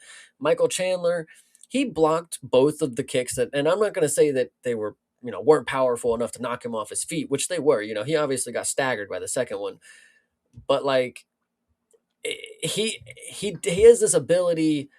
I don't know. Like Michael Chandler, he don't really get finished that often. Obviously, Patty made him look like crazy, but Hoofy hit him with a spin kick and like he like falls down to his feet, and then Hoofy has to go with the finishing shots. And like obviously these when we talk about early and late stoppages, it's like if the fighter is like trying to do something, maybe give him an extra second, but you could clearly see Chandler has nothing. Like he has nothing. Like he's literally just fucking like just I don't know, bro. It was really hard to Yeah, well, shout no, out I'm Hoofy though. sure. No, I mean, really, it was the spinning kicks. Like it shows you the power that he's able to generate with those. I mean, because the first one, if you like the way, especially again, another thing that was very apparent on the rewatch, the first one hurt Michael Chandler. Like he was a little bit dazed from the first one. That's when he went sprinting, and I was like, Michael Chandler running like Chelsea Chandler. I was like, it Nice. must be in the DNA. But the second spinning heel kick was also, like you said, blocked both of them through the guard. But that, again, it just shows the power that he's able to generate. You get enough power on those kicks, hand or not. I mean, the hand can be a little bit of a buffer to just absorb a little bit of it, but that, the power going through the hand certainly transferred. And Chandler was, yeah, definitely all staggering. He was on sea legs after that. Follow-up shot sealed the deal for Hoofy, and that's all she wrote, really. I mean, it was all that needed to happen. I mean, Hoofy is a dude who definitely is able to, with the flashier stuff, he is able to make it somewhat effective. Somewhat, I mean, extremely effective at times. Like I've always said, I too, Hoofy's not like, he's a guy that I do think he will get figured out at times, and we have seen it happen before. But when he is able to have his fight, this is the outcome of that, and he is very impressive in those moments. Yeah, I think that's another main point of it is Hoofy, you can't really say that he's leveling up. I mean you can maybe see it in the background, whatever, but in this performance here, he got to just beat the fuck out of Chandler because Michael Chandler is not very good anymore. I mean, it's not really like he had to figure some stuff out. He had to work through adversity. No, I mean, this was exactly what the books thought it was, minus 750 or whatever it was. So Yeah, he's an older guy. He's a dude who, probably was able to pull off his best moments at the very tail end of his time in Bellator coming into the UFC. So I think that he came in with a little bit more heat than he would eventually have going forward, which I think tracks now, in hindsight it certainly does. And I think that this is all, it all makes sense. Again, I don't know what Michael Chandler has done to the organization to have the privilege that he does have with them, to have the standing that he does have with them. But this was a gift of a fight for him to even be on this card. And sometimes you got to be careful what you wish for, because sometimes on the other end of it is a spinning kick from Mauricio Hoofy. and I love this comment from Hydra. I'll see you at the bottom. Yikes. Yeah, unfortunately the case, I would suppose. But either way, Michael Chandler gets knocked out, and Mauricio Hoofy proposed to his, I guess, now wife at this card. Fiance. Yeah, he's right. His now to be fiance to be, I suppose. So yeah, he did that. But of course, his heart belongs to Jesus. He made that very clear. Yes, absolutely. But no, sure, for sure, him. No, what's his face? A couple weeks ago, asked to marry on TV. Yes. So I was thinking that was going to be the same thing, but then he was like, "Oh, she's in the crowd," and I was like, "Okay, that's better. At the White House is cool." And then make sure she's there. It actually is interesting. You make that great point. I forgot about that because when it's a spectacle like this with the White House, it's obviously to be the You got to be the guy to do something different, you know. Michael Chandler retiring, we didn't get that, you know. No Who retirements on this card. I'm surprised. I'm not Yeah. gonna lie. I am 100% surprised. They probably said you're not no retirements. Like, you know, I this actually thought the same thing. I was like, there were a couple of people who probably could have, but they probably were like, hey, don't make this too much about you, you know? yeah, this is not the time. Just Right. you won't even get a speech. Like if you say you're retiring, we just fucking yank that shit You out of just your see hand. them lay the gloves down on like from the camera from the opposite side of the cage. You Yeah, know, they're just laying the exactly. gloves down in the background. It's not even panned on them. It's just Yeah. like them walking. Yeah, no, Yeah. that's hilarious. But yeah, so cool that he's, you know, going to be married now, the love of his life. But hey, Jesus first. So Always John 3:16. But yeah, yes, no, yeah, shout out to the happy couple, and of course, shout out to Hoofy. I mean, great win, obviously. everybody brought their favorite scripture. Everybody brought all of their favorite, the John 3:16s, the Philippines 27s, whatever the hell, whatever the Corinthians, all that other good stuff, man. I mean, you know, God's gun and country, I suppose. You know, God and country, very, very well represented on this card as you would expect it to be. So, Absolutely. but yeah, no, you know, good deal in this fight. Yet another, you know, quick one. Like I said, this would be the last time that we would. I mean, not the last time we would have a first round knockout, but up until this point, all first round finishes. So I mean, you know, we're off to the races on this abbreviated card. So let's move on to the next one here. This is Josh Hokett versus Derek Lewis. This went exactly as we predicted, really. I mean, I think that we called this. I mean, the only thing that was a little bit of a standout was, of course, the armbar attempt. We can talk about that specifically, but really, other than that being a little bit of an anomaly as far as like the predictions goes, this was the fight that I was expecting almost to a T. I mean, Derek Lewis looked really locked in starting this fight. Hokett, you know, goofball smile as you would expect. But like over the course, this was really just a chipping away at the block kind of thing for Hokett, and Lewis being another older fighter, a big guy, and a dude fighting outside. I mean, you know, you add all of those things together. I think that the outcome of this was pretty well foretold. And, you know, Hokett did the right things as he does. You know, say all of Hokett's bullshit aside, which, you know, I'm certainly not a fan of, he does know how to navigate a fight. I will say there's a couple different things that are interesting. While yes, we definitely everybody knew this is what was going to happen. There was a slight chance that if Derek Lewis lands one, that he could knock him out. Sure. The thing about this fight, which I find very interesting, we'll talk about the armbar in a second, but Josh Hokett, you know, remember what have you always said his biggest asset is, his best skill? What would you say? His speed. Okay, I think you've said his cardio before, but we'll Well, take it. yeah, okay. I mean, I think they kind of go hand in hand. So yeah, sure. So, okay, so cardio is what I would say is, in my mind, you're like, all right, cardio is his thing. Well, after 2 rounds, I mean, you was whooping Derek, but I've seen bigger ass whoopings. And half of the first round, you was fucking laying on top of him. He looked like he was fucking tired. He looked like he was dead tired at the end of this fight. And so when I first thought of this, I was like, okay, mental note. He can gas himself out. He can just goofball his way into being winded, you know? And when you watch the first round, of course, Josh Hokett is a very, very talented guy. You know, we'll talk about all the other antics here in a few as well. But the fighting itself, you know, he's confident on his feet. I'll say this early. If and this is crazy to say because for somebody like Josh Hokett, who's going to be shorter he's at a disadvantage always. You know, shorter arms is what the stats tell me. He has an ability, and this is sort of like Josh Van. He has the ability to blitz in and blast his hands as fast as he can, and he's so close that the big blungy heavyweights they can't get their hands back enough. He's able every when he jabs, it's jumping into their space. It's not taking range shots. He's not popping on the outside. He keeps his hands down. He blitzes inwards, and then he pops 3-4 times, and then he's out. And Josh Hokett, very, very good, very great skill to have. I think that makes him a bad matchup for a lot of people. But if you can't do that to Derek Lewis for 2 rounds without getting tired, Pavlovich might have something to say, you know? So, like, there's my main point here. For sure, yeah, and that was actually the matchup that I thought would be the most appropriate next. But yeah, I think Hyder's making a good point in the chat that, you know, it was quick turnaround for him. He actually even himself after the fight said, you know, I think they said he walked over to commentary and said, you know, I need a vacation after this. So, you know, I mean, it is a little bit of a quick turnaround. It is also outside. Now, I know that we talked about him being an athlete in a different sport. Obviously, he comes from football, so he should be used to and acclimatized to the outdoor environment. But football and fighting are two different things. I will allow for him getting a little bit zapped in this fight just because of those elements. If I see that in a controlled environment, like in, going, because I mean, he went a long, I mean, the entire 3 rounds with Curtis Blades in a It, back and forth slugfest.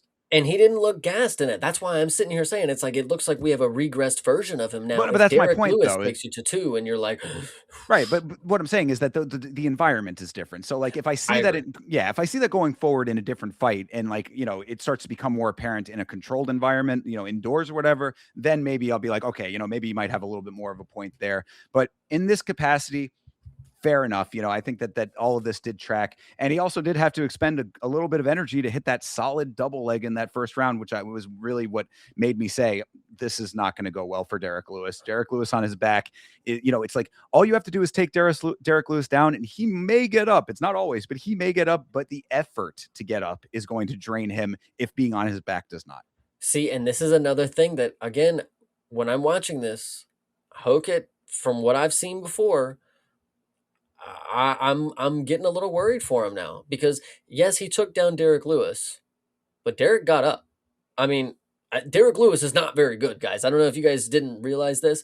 He got up at least twice, and so the fact that he got up, off his feet, up against the cage, somebody else is going to be able to do that quicker. And Hokit, obviously, when it came to the ground and pound sequence, he was landing some good shots. He didn't finish the ground and pound on Derek Lewis. I mean, there's other people who will be able to survive this as well. And then when the fight gets back to the feet, they can offer more. Of course, there will be people who will be able to stuff that double leg takedown a little easier and make you work for it a little more. The point is if it was that easy for him, again, talking about the cardio thing, and he was looking a little winded.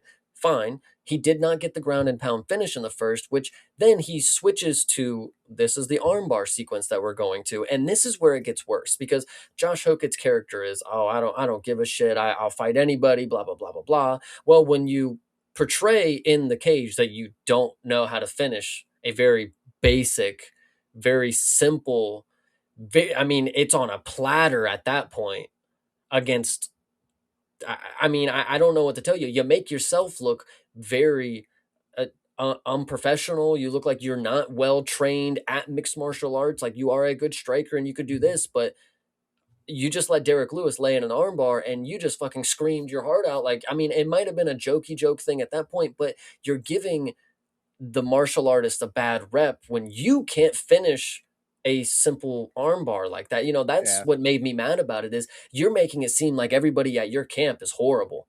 Like Which they didn't tell you once to fucking, yeah, like, I don't know. right. No, I mean, and he's out of Jackson Wink too. So I mean, that's a crazy thing to think that Jackson Wink. I mean, I saw that tweet that or the little exchange that you'd posted in the Discord where basically somebody said the same thing, and it's like, yeah, to think that Jackson Wink is not teaching people how to finish a dead to rights armbar like this was. I mean, this was a classic armbar setup here, and Hokit held it. I counted it out. I clocked where it started, and he had that armbar locked in dead to rights for 36 seconds and doesn't finish by submission. It seemed a little bit fishy, I guess, is one way to put it. A little bit odd. If you want to, think that it was him trying to wait so that somebody had bet the over. Maybe that's one Bet the version of it. TKO. I mean, Right, exactly. Bet by TKO. I mean, there's certainly a number of different ways to interpret it, but none of them are great for Josh Hokit. Either he's prolonging the fight for a specific reason, or he doesn't know how to finish an armbar. But either way, not a great attribute. And that being said, I mean, like, I've never thought that Josh Hokit would necessarily be at the elite level. The fact that he's in the top 5 is crazy to think about in general right now. But when you say that you're worried about Josh Hokit, you always have to keep in mind the context. He is fighting at heavyweight. Heavyweight is going to heavyweight. You know what I mean? yeah, but as of right now, guys, I mean, there's decent matchups at heavyweight for a guy like Hoka. It's actually good that he's at the top of the ranks right now because, again, we brought up Pavlovich already. Waldo is another person. If you even give him the opportunity as somebody like a Gon or a Tom Aspinall, Alex Pereira, he's already been beefing with. This is somebody at his weight class now that I think might possess the ability to make a bad matchup for somebody like that. But there are plenty of names right now that if Josh Hokit, if for some reason slips up, there are plenty of people that are going to be able to capitalize. Let me just say that. And it's not even like he has to slip up. I mean, as you see with the main event, You just gotta have confidence in it. It's just gotta bite you in the ass one time, and then you're what? And then you're what after that is the real question. So when Hogan finally faces his demise because his 2 rounds of domination in a 5-round fight got him to stand up in the 3rd round, and then Pavlovich is still fresh, and he's still, like, I don't, whatever the context would be. I mean, Waldo is gonna be able to dance around for, for a good amount of time. He's got good cardio too. He might be able to stuff a takedown or so, and when Ante Delia is another person who, if he gets in the right opportunity, you want to talk about the wrestling. I mean, Sergey Spivak, guys. I mean, this is a guy who you just saw him go toe to toe with Ante Delia. Showed he can stand and beg people and not go unconscious if they're not Tom Aspinall. So Hokit is definitely in a very dangerous portion of the heavyweight division right now for how green he is, because when I've always said it, when undefeated fighters are in this organization, specifically the UFC, the top of the game, you're not going to be undefeated forever. There's always going to be the one person that can beat you. As long as you're at the top of the game and you're competing against the highest level of the competition, there's going to be somebody who has a style that beats you. It's how you adapt and how you beat, it's continue on forward. Josh Hokett, once he takes a really big loss to somebody who's not really that great, I mean, it could have been Derek Lewis for all we know. It could have been yada, yada, yada. But the day that it happens, I don't know. I'm starting to see some chinks in the armor, is what I would say. The low kicks already, if you want to point out somebody like Alex Pereira, one low kick, this dude's limping. We already saw that against Max Jimenez. That was in his fucking debut. Maybe who knows what he's working on, because he doesn't work on arm bars. He plays with his fucking lightsabers in the training time, is what it shows on the fucking embedded series, and that's the problem too. Again, it goes back to, you're making the sport a fucking mockery when you come out on embedded playing with lightsabers and then you can't finish a fucking armbar.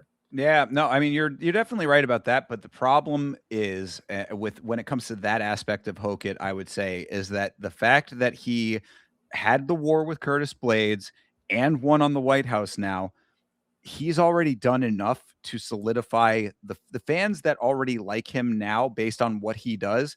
They're just going to ride with him.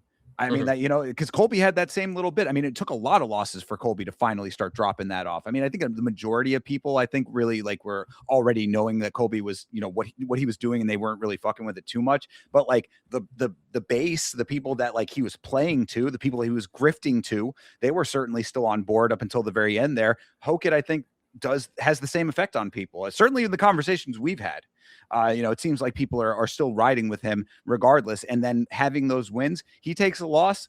I think that as long as he still derails press conferences and makes it about himself and is, crossing lines with other fighters and those kinds of things, there's going to be a contingency of the fan base that just likes that because they want that type of environment. And I think it's unfortunate. I know that you probably feel the same, but for them, that's just the way that they enjoy the sport. As I said, people watch NASCAR for the crashes at times. And that gets to our post fight speech from Mr. Hoke. And what I will say, he's getting better. It's not obviously from what he started out as just the rhyme scheme that's A B A B A B. That's a whole different thing. But when he started out and he was like, "I'm the bee's knees," you know what? All right. Like I was like, all right, cool. There we go. Have your moment on camera where you're dropping the character, quote unquote. Like now But let's then get he didn't. exactly. But like it was at least not as stupid, and like it was stupid, but when I say stupid, I mean like literal nonsense waffle. Like that's what it's not. The Michelle Obama line, I think that's perfectly in character at this point. Like that's the type of stuff. If he needs to follow a Moicano's footsteps, like that's the type of, he just needs to say the outlandish stuff and just leave it at that. Stop trying to go on to 15-minute rambles, because that just doesn't work for you. Come out, have your American cap on with your glasses, drop your Michelle Obama line, and then laugh it off on the way out. That works for me, And I'm not saying it's like my thing, but I hate it less than what he started at. And it's like, okay, well, Yeah, I mean, he basically streamlined his bullshit. You know what I mean? yeah. Like, which is and as someone who does not like it, I certainly appreciate not having to hear more of it. I appreciate less of it, so I can get with that.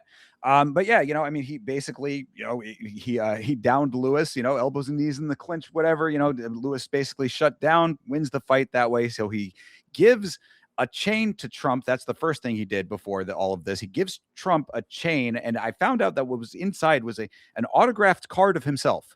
So Yes. he gave Trump a chain version of an autograph of himself. Kind of a bold move to give that to the president, but okay, he does that. He swears a couple of times, which I thought that was a little bit bold on this card. I thought everybody else was being at least respectful of the gravity of the moment. Throws that out the window. I'm kind of on the fence about that because I'm like, you know what? Honestly, like if you're going to go over the line, like there is a little bit of a badassness to being the guy that's just like, fuck it. I don't care that it's this level of a card. I don't care that I'm in front of the White House. So I'm like, okay, fine. You do that. Praises Jesus. That's where I'm like, okay, dude. Yeah, even you, Josh Hockett in the character are still praising Jesus. I'm sure that all of the other worshipers are very happy that you are amongst them. But then, it calls out Alex Pereira. Fine, whatever, that's normal. And then, yes, he hits the Michelle Obama is a man line. And I was like, I said it on the watch along. If the idea is to make people hate you, then certainly you accomplish that. But it's not because of the political aspect of it or anything like that. That is a fucking 15-year-old meme, Chase. That is a meme from when, like fucking, you were playing with Legos and and like you know what I'm saying? I mean, like this is something that is so like far. Obama has not been president for almost a decade now. Like it's just like why this is what he decides to do, and why he decided to do it. In this capacity or whatever. The fact that it would still resonate with anybody is amazing to me, but apparently it did to some people. Dana White has come out and disavowed that, which I thought was a somewhat classy move on his part. But yeah, I guess it is what it is. What else would you expect from Josh Hockett? I do find it an interesting line because, while some people find it funny, I went to work and and this was the talk of the town, oh my God, did you see the guy fucking talk about Michelle Obama? Cool, great. There you go. There's your fans, Josh Hockett, the people who I promise you have never fucking watched the sport a day in their life, but Obama being brought up, or at least specifically a first lady. This was supposed to be the American Patriot event. We just talked about the president's fucking wife, the ex-president, a former president's first lady, and we just assumed her gender. I mean, come on, we are in America. This is fucking wrong. Am I right? Oh, no, I mean, certainly. I think it's the same thing that I felt like because somebody was saying with him at the press conference when he was going after Ilia Topuria and he brought up, his now ex-wife or whatever, saying, oh, how funny that is. And it's just like, brother, I mean, the fighters sign up for this stuff.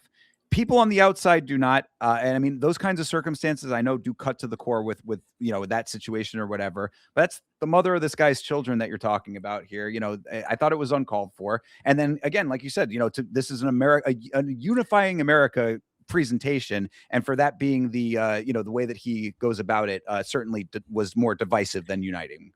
Yeah, it's not about. To be fair, the Ilia thing. I have my own gripes about him trying to beef with Ilia, whatever. But like him talking about Ilia's wife, whatever the case may be, that's on them. But the National Freedom 250 event, like it is, the point is it was a first lady of America. Like this, Right. You don't just talk about fucking George Washington like that or his wife. What did Honest Abe's wife do, brother? She was helping. Like fuck, like. I don't know, bro. Yeah, no, I Crazy. agree. Yeah, I agree. I mean, and again, this is just more attention grabbing for him, which is what he's doing. And what I say to that, the answer that I have to that is if you are trying to get attention, you've got it. And if you want the negative attention, which is obviously a part of this, then you got that too. And I will be waiting for your downfall. I will be praying on it until it happens. And then once it does happen, I will be glad once you are gone. And you know what I mean? Like this is what they always have to realize. People, when they go down this road, it doesn't wash off. That's my end point. You said something in the Discord that I haven't forgot about. You're like, I love when people are like, hey, me and these other people are going to be wrong together. It's like, cool, go for it. Yeah, So exactly. when you see somebody rooting for Josh Hockett, just know they're wrong, guys. I mean, like if they root for the personality side, like, oh man, that dude is so good on the mic. He brings everything we need to the sport right now. It's like, good on you. Deuce. Like, I mean, I don't know. Exactly. Y'all can, like mom used to say, right? If everybody was jumping off the bridge, would you jump too? I mean, go ahead and jump if you want to, man. I mean, you can be one of the cool kids that way, I suppose. And it kind of goes back to your point too. It's like, if you need that to enjoy MMA, are you really a fan of the sport, you know? Yeah, and that's I actually think that's part of it too. I agree. I people are like, "Would you want it to be boring without Josh Hokett?" Yeah, honestly, I like the in cage stuff. I like the martial arts. If they didn't have a press, I mean, the fact that they do is kind of weird if you think about it. Like, why aren't they just two people that are just showing up to have a matchup? Like we see so many different things about them in the build up. Why do we need to hear the shitty fucking questions be asked to them like for 10 minutes? You Yeah, know? yeah. I mean, it's almost more of a formality at this point, especially to where the sport has gotten to. I mean, once you have fights on the lawn of the White House, I think that the whole idea of selling fights is almost out of the window, really, at least for the UFC. So, Yeah. anyway, yeah, it's a he certainly generates a lot of conversation. I will give him that, but as I said before, it does not wash off. So, once you start taking losses, once your career starts to change a little bit, just you have to be comfortable with the path that you chose because you cannot unring the bell when it comes to this type of behavior. Yeah, it'll be fun. What I will say is this will be an exciting roller coaster of a career for this guy. I mean, Yeah, he's either going to end up being somebody phenomenal that, it's like, man, he really did that. He broke out of that character. He skyrocketed himself with such in a unique way, and like he broke out of that to actually show like who he is, but he just used that as a jumping off point, hopefully. Or it in typical fashion with a lot of confident people in mixed martial arts, they get humbled a lot quicker than they're expecting, and we will certainly talk about that here in a few. absolutely. And and the difference there too, especially with him, is people are always going to say he didn't have to do it. We Mm, see what he does in the cage. He is a good enough fighter to not need any of this bullshit. He did not have to choose this role. He chose it intentionally. You get what you deserve. So, yeah.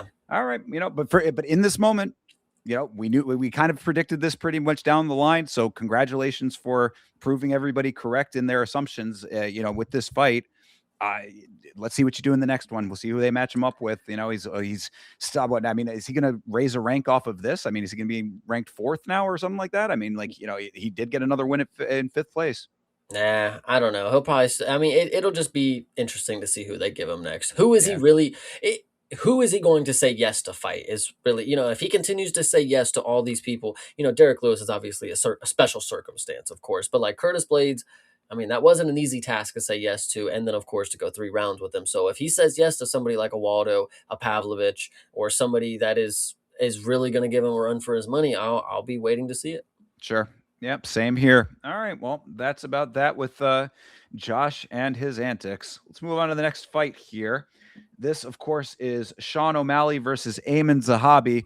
What I'd like to start off saying in this fight is this has to be the worst game planning for any fight possibly ever for Team TriStar, because I refuse to believe that this was not planned. That Eamon Zahabi leg kicking exclusively was not something that was discussed ahead of time. With these literal running start kicks that Eamon Zahabi was having, Eamon Zahabi would literally start running forward and then soccer kick the leg, which is not a bad thing to do once in a while, once or twice to start it off. Mix it in there to keep O'Malley guessing. The leg kicks did eventually start to add up a little bit later in the fight, or later into the fight, I should say. But to have this be almost exclusively the game plan, when you pair that with the outside, it's not running, but staying on the outside, kick, run away, the awkward movement, the shelled up stance. He almost looked like he was cowering in there at times. The body language was terrible for Eamon Zahabi. I don't understand what was going on at Team TriStar for this one, because I think that Faraz Zahabi is one of the better coaches in this sport. And to think that this is his brother that he's coaching in the biggest fight of his career, and this was the game plan, just seems like the most monumental blunder to me in the of all time. I am 100% with you on this one. I no not to take credit away from Sean, the initial knockdown, perfect, love it. Ayman Zahabi though, I don't remember him fighting like this before.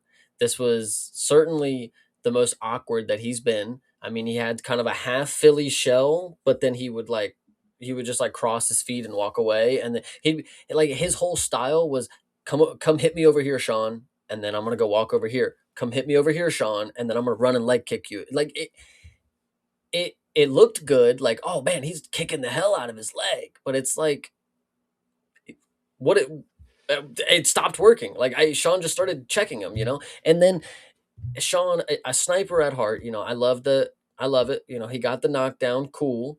But the real story is one, how boring the whole first round was. Like, this was, Yeah, I mean, Tim Welch said it perfectly. He said in between rounds, he was like, round one was a perfect warm-up round for Sean. I was like, that is absolutely what that was. Get your sea legs. You don't have to take any adversity really aside from some leg kicks. Like I said, though, leg kicks did start to affect Sean in round two. Like you said, he was starting to check him. He did a little couple spin out moves or whatever.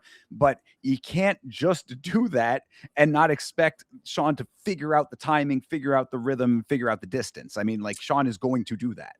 yeah, and of course, so I mean, as awkward as it looked, you thought we were going to get a lot of this fight. I mean, it's the longest fight of the night, of course, and god damn, it felt like it. But the way that it ended was not necessarily my favorite. A lot of people have their own opinions about it, so of course, Thinker, I'm ready to have the discussion, because Zahabi gets hit with a clean 1-2. He gets hit with a mean straight left, and then Sean comes up and drops him again with the overhand. But then, in the midst of Zahabi falling to the mat, Sean O'Malley is foaming out of his mouth to go ahead and hit an emote, not just once. He has to do it 3 times, mind you, because he can't help himself. He couldn't wait until the fight was actually over. And this is what makes me mad, is because Zahabi's falling to the ground.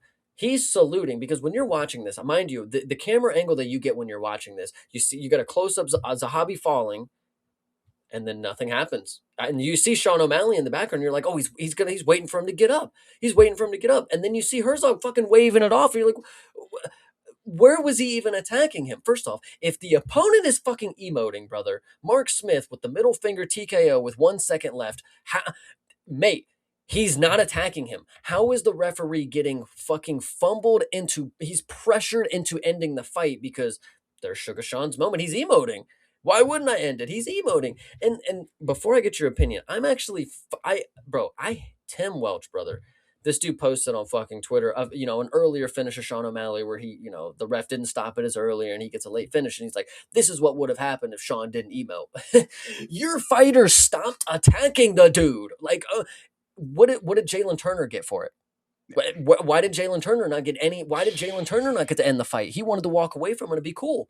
Why did where was this? Fucking Where was this? holy fucking cook right there, sir. Yes, great point. No, I mean you're saying everything exactly how I saw it. I mean, this was one of the worst stops like in recent memory, especially because of the the profile of the fight, of course. But yeah, I mean, Sean does find the shot to drop Zahabi, then Herzog just decides that. I mean, it really O'Malley decided that it was over. You're Yeah. exactly correct. I mean, O'Malley is hitting the emotes. He decided it was a walk-off knockout, not Herzog. I mean, like Herzog sees that that's what's going on and just waves it.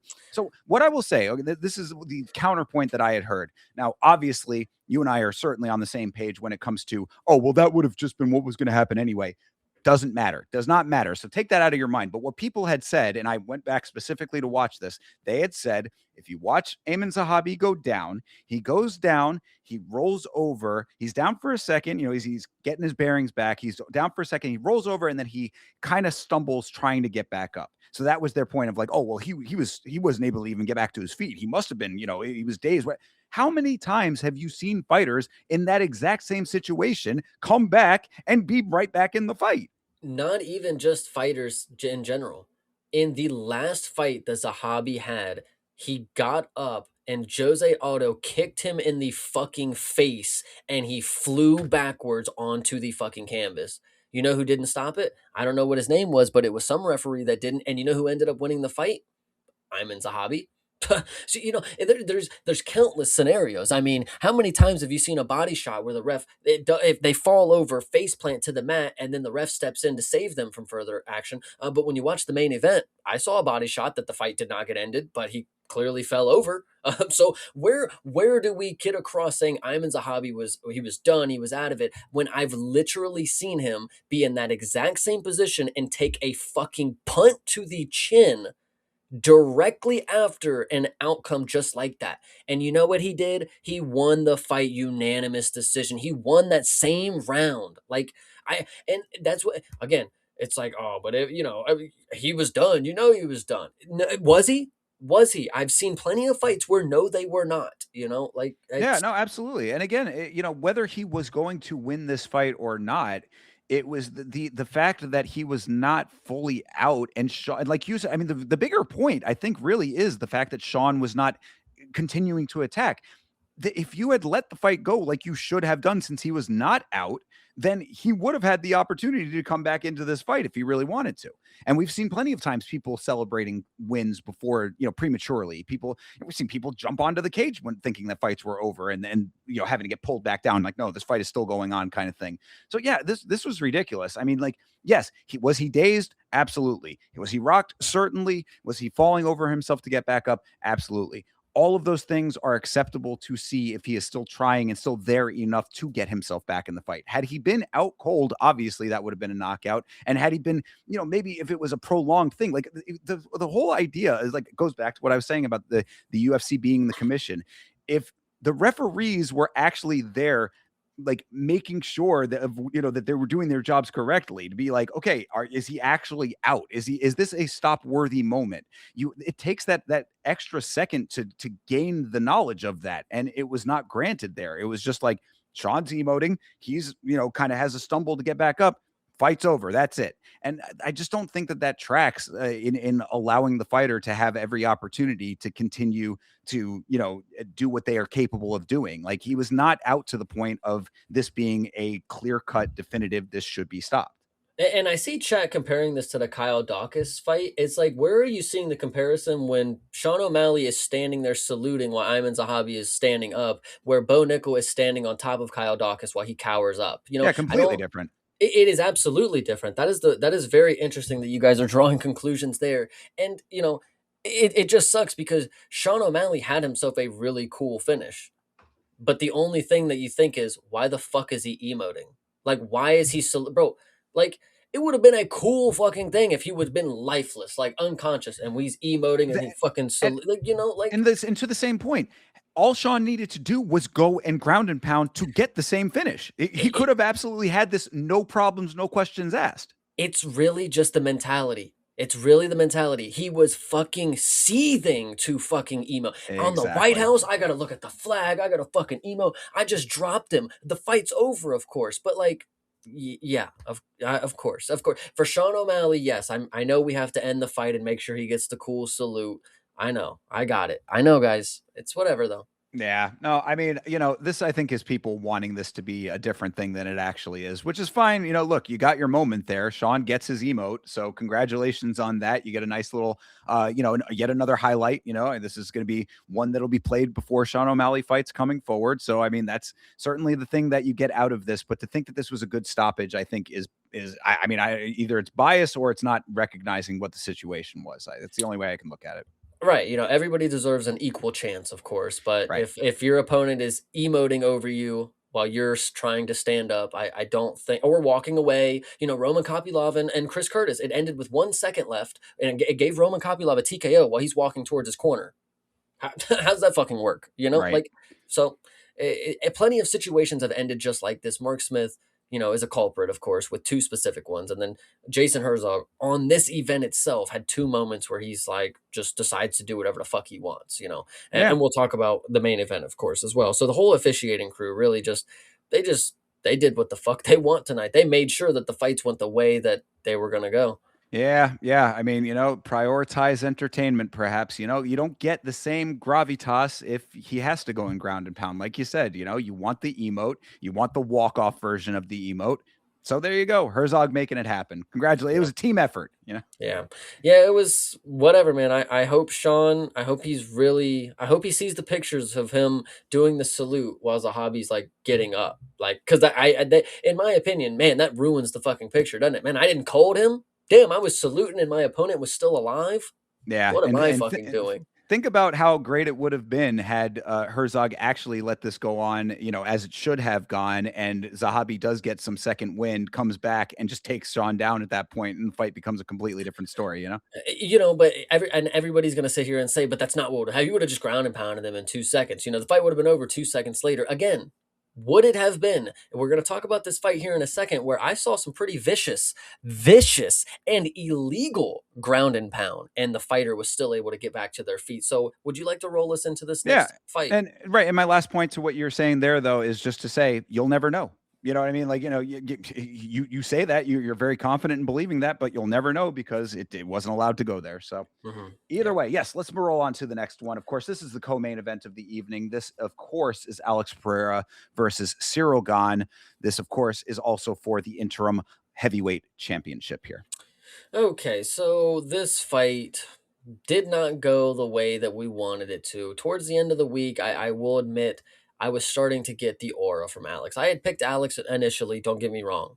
And I had said to myself, Surreal Gone is like, this is like his fifth opportunity at a belt, like, including interims, including all the opportunities. They really want him to get the belt, and he's always just folded. Alex Pereira, when that walkout hits, that dude's he people get shook, like and so anyway, I was expecting this walkout really to strike fear in Surreal Gone, but I give him massive credit. This dude has went up against Tom Aspinall, Francis Ngannou, John Jones, and now Alex Pereira. This dude is one of the more fearless people that we have in the organization. He may not seem it, but he really is. Like when you really break down the X's and O's, this dude he's phenomenal when it comes to heart. And so the walkout, I was thinking, man, he's gonna do it. The walkout is really gonna be where Surreal Gun feels the aura, and he's gonna set the tone, and we're gonna get in here, and Alex is gonna do whatever he wants. Well, Surreal Gun is very, very good, guys, and we knew this, and we knew that Surreal Gun is capable of beating almost every heavyweight on the planet, even if they are a light heavyweight that steps into the division. But I thought by the power of God and with Almighty willing, Alex Pereira was going to make this possible. And he just wasn't. He just wasn't able to do that. I mean, it was just a style that is not suited for him to win. I mean, it's a different matchup than what Israel Adesanya offered. Yes, they're both light on their feet. Yes, they're both elusive. Surreal Gun is looked at even before the fight. The commentators are saying this guy's not that powerful. You don't have to worry about the power with Surreal Gun. He doesn't normally. It's late that he TKOs, but guys, Surreal Gun is solid. He knocked Alex down with a jab. I mean, it was a stern jab where Alex walked right into it. I mean, it was brick meets wall, and then we get to the ground. I mean, and this is where again I'm very, very happy at the stoppage at this. Obviously, the way that it ends here in a few, but this could have been the stoppage right here. The fight could have been stopped right off this jab where Surreal Gone is landing these massive and illegal shots to the back of Alex's head. And that's, Well, go ahead. no, yeah, I was before we get into all of that too, because I don't want to. Obviously, that's a huge part of this narrative here. But to say, the first round of this fight, I thought was, kind of chess matchy. Gon had the stronger connections. Poatan was having trouble finding entries, is what it seemed like to me. But they're figuring each other out. Obviously, the tension is very high. These two big guys over here kind of felt like anything could happen. So the excitement was certainly palpable. A lot of kicks being traded. You could tell that both these guys were respectful of the power. The thing that really stood out to me, based on what you were saying with when it comes to Cyril Gane, was after the jab dropped him in the second, the shots before the illegal strikes, which we will certainly talk about, but the shots that were after Pereira was like on his knees, basically off of that. He goes down, gets back onto his knees, and then he's hugging onto Cyril Gane's leg there. Cyril Gane just wings these shots to the side of the head, and you see the power that those were landing with. I mean, like the fact that Pereira didn't go out off of those shots is kind of amazing to me. But to think, like I say that to say, to think that Cyril Gane is not of the caliber of an elite heavyweight, I think is misguided. And I'm certainly guilty of maybe miscategorizing Cyril Gane to a little bit of an extent. I've always said that he is elite, but he is at the lower level of elite. Like he's at the very cusp of greatness and elite, like where that little line is. He's probably a little bit better than that, I would say, as far as like how I should be assessing him. But that comes with the huge caveat of the fact that he is a known cheater and was essentially allowed to cheat again. So go ahead, Chase. And I definitely agree with you. Yeah, some fighters, and I've said this before, it is their fighting style to cheat. I mean, it's not cheating if you don't get caught. And Surreal Gone, by my estimates, didn't get fucking warned not a goddamn time in this one. I didn't hear Herb Dean say, back of the head, watch it, back of the head. I mean, and to be fair, all the strikes were coming so fast. I mean, it's very hard to like wrap your head around, like, oh, is that, oh, he's already got seven more. You know, he was smashing this dude's head. And you are right. These were crazy shots to just be landing, and Alex to actually get up from them after. And then you get these elbows to the back of the head. And Surreal Gone is one of these guys where he's I don't think it's necessarily him trying to be dirty, but he is one of these guys who he is a fighter. You know, he wherever the fight goes, he will figure out a way to hurt you. You know, like that is his goal. It's like I'm going to win the fight. I'm going to hit you as hard as I can any way that's possible. And you know, like when you go back to like with the Tai Tuivasa finish, you know, he throws like these hammer fists to like the fucking side. It's like he's so just there to punch people. And you know, sometimes, you know, obviously the eye pokes and the dick kicks, he is cheating, of course. This is bending the rules to his advantage. um Surreal Gone is just, unfortunately, he's a fighter's fighter. I don't know how else to explain it. Yeah, I mean, but so that's where it becomes he can't keep getting away with this situation. I mean, like that's the problem is that you're look, I acknowledge what you're saying because you know you've said this about other fighters too, and like you know I understand the concept of how you're getting at this, where it's like you know if you're in the fight, you're in the moment, you're just doing what you do. You know, your aim is to win. You're not as considering of all, even though you should be. You know, Not you're considering their safety. I mean, that's well, not no, not considering the rules. I mean, like again, you know, this is yes, it's fighting, and yes, it is violent, and yes, it is all of those things. But this is not a street fight here. There's structure to this sport. There are rules to be followed. There is a referee telling you the rules before the fight starts. You know, we went over the rules in the back, kind of thing. This is where it comes down to these referees, and I do not understand. Herb Dean was looking right at these elbows raining down. This is like not even a warning about them. It was, you know what this was a lot like? This was a lot like Chandler versus Oliveira when Keith Peterson was looking right at the back of the headshots. And it was to me so blatant that I didn't think that they were illegal because I saw the referee and I'm like, surely the referee would be saying something if these were illegal shots. Maybe I'm not seeing it correctly because on the watch along, you know, see, shout out to CTE. He was in there with me saying that, you know, those were all illegal shots. And I was like, I'm going to have to go back and rewatch the footage because, you know, it went so fast. They did not show the replay of the footage. You were mentioning that earlier, of course, very strategically, I might add. And, you know, so like, you know, we didn't see it again. I said, I'm going to go back and rewatch. I went back and rewatched.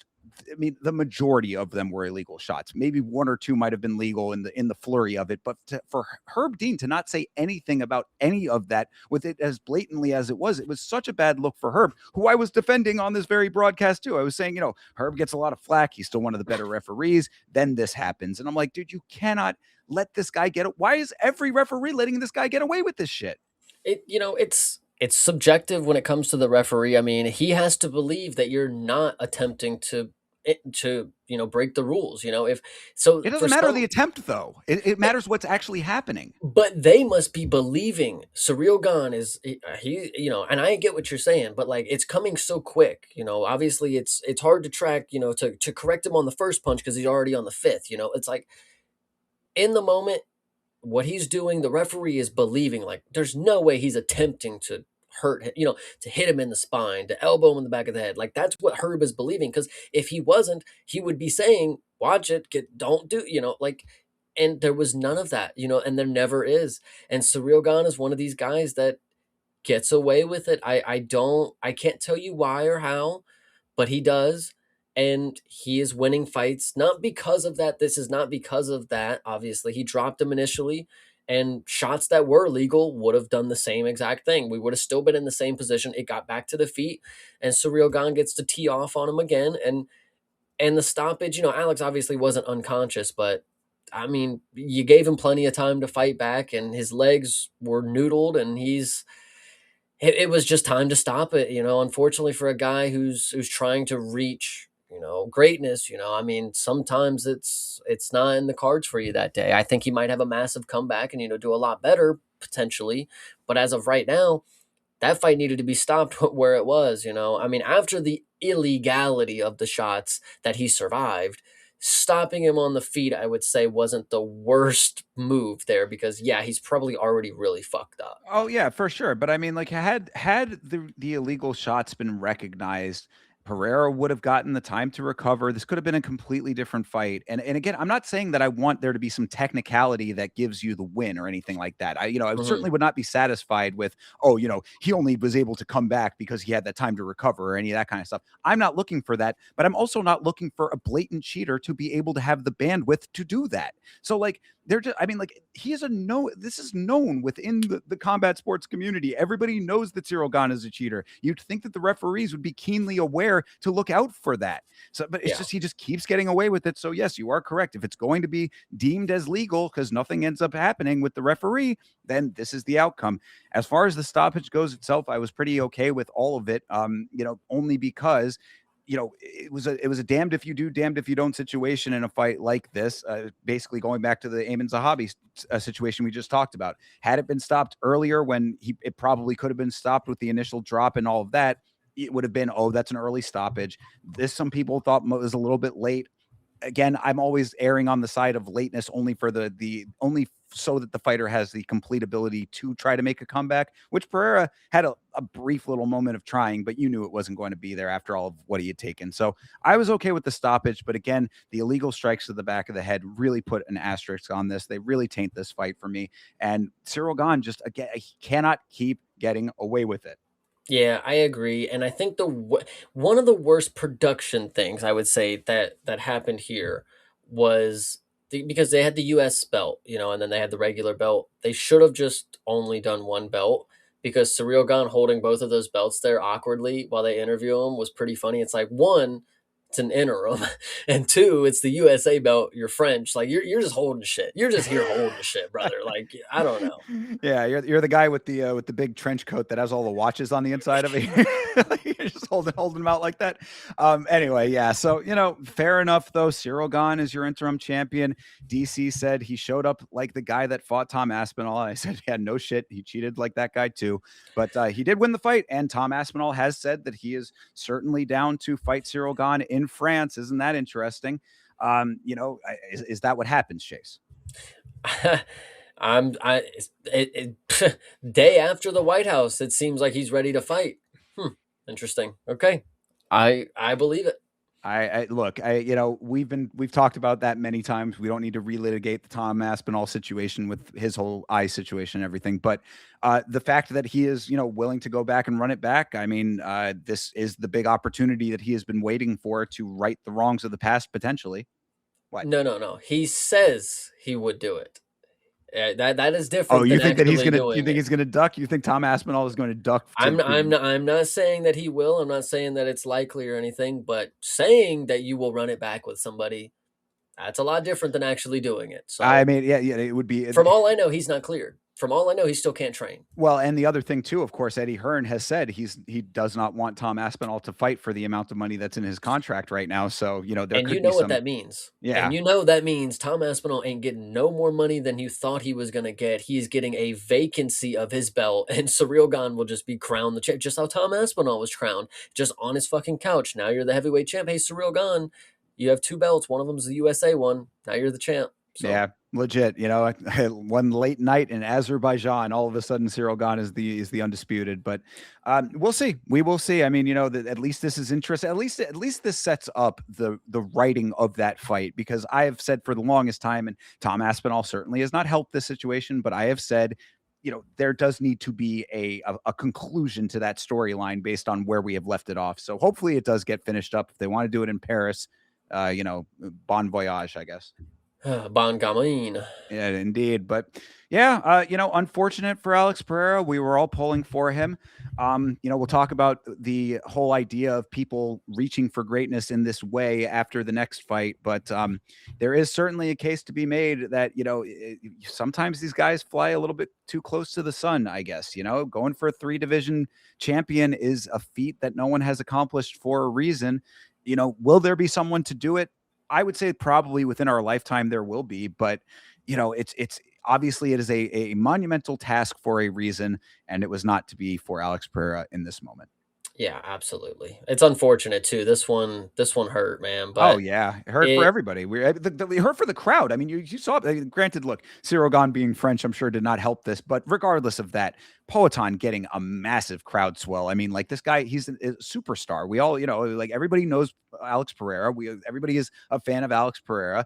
The crowd wanted this as much as the people at home. It sucked for everybody.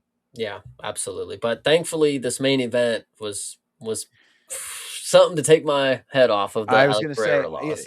and that really is a good way to lead into it because, like I said, coming into the fight that we just talked about, I had said, I really need some more competition on this card because, all of basically under the co-main that we just talked about, a lot of kind of one-sided fights. This fight here was a little bit of an appetite whetter, I suppose you could say. It certainly gave you a little bit more competition than the previous ones, perhaps, but the main event of the evening really did drive it all home. This is Ilia Topuria versus Justin Gaethje, and I mean, on the fight of the year contenders list, potentially another one. Justin Gaethje twice on that list now this year.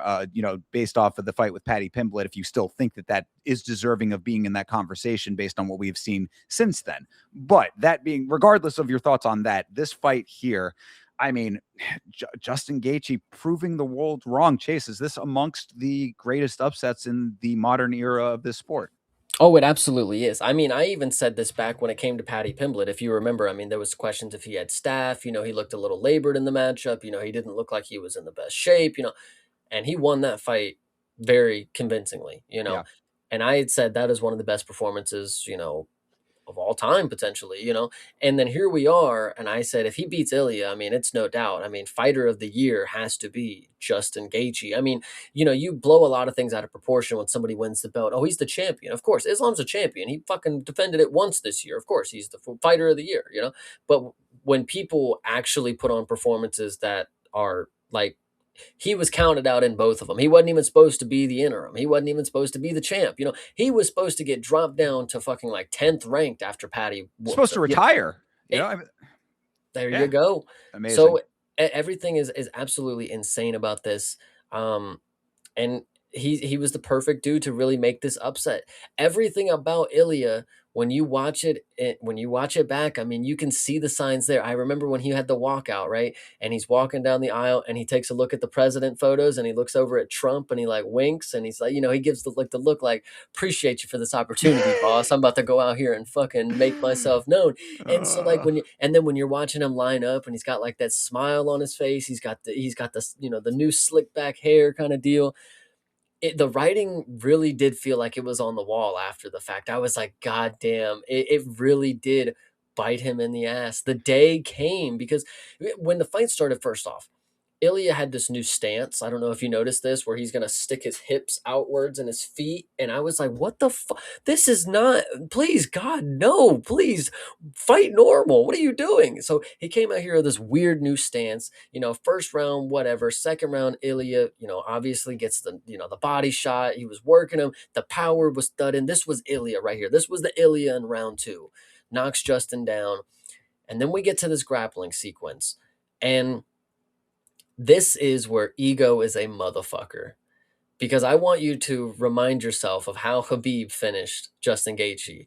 And it was via the triangle choke. And that's and Ilia, in the moment of having Justin Gaethje hurt and having dominant position on him, he thought, I'm going to one up Khabib. I'm going to fucking do the triangle now. You think you're good? I'm going to do it. And this dude fucked up because that was the moment where he didn't get it. And then now we have a fight on our hands where fourth round or third round starts and fucking Ilia has a Justin Gaethje who's fresh now. Like he gave him with the body shot, but then he got to lay on his fucking back for Well, a minute all and a right. half. See, now I think that maybe we're seeing that from two different perspectives then, because what I say about this fight coming out the gate was that Justin, what? Brother, Josh Van going for the submission on Tatsuro was stupid to you. You better fucking No, no, tell no, I'm Ilia not. he is an idiot. No, I'm not saying that he should have gone for the submission. I'm saying that what the thought process is different here. So hear me out. So Justin Gaethje starts this fight tremendously strongly. I mean, he wasted no time. If you noticed the redness around Topuria's eyes, which of course was a big narrative through all of this. I mean, how he looked like he had cat scratches all over his face by the end of this thing.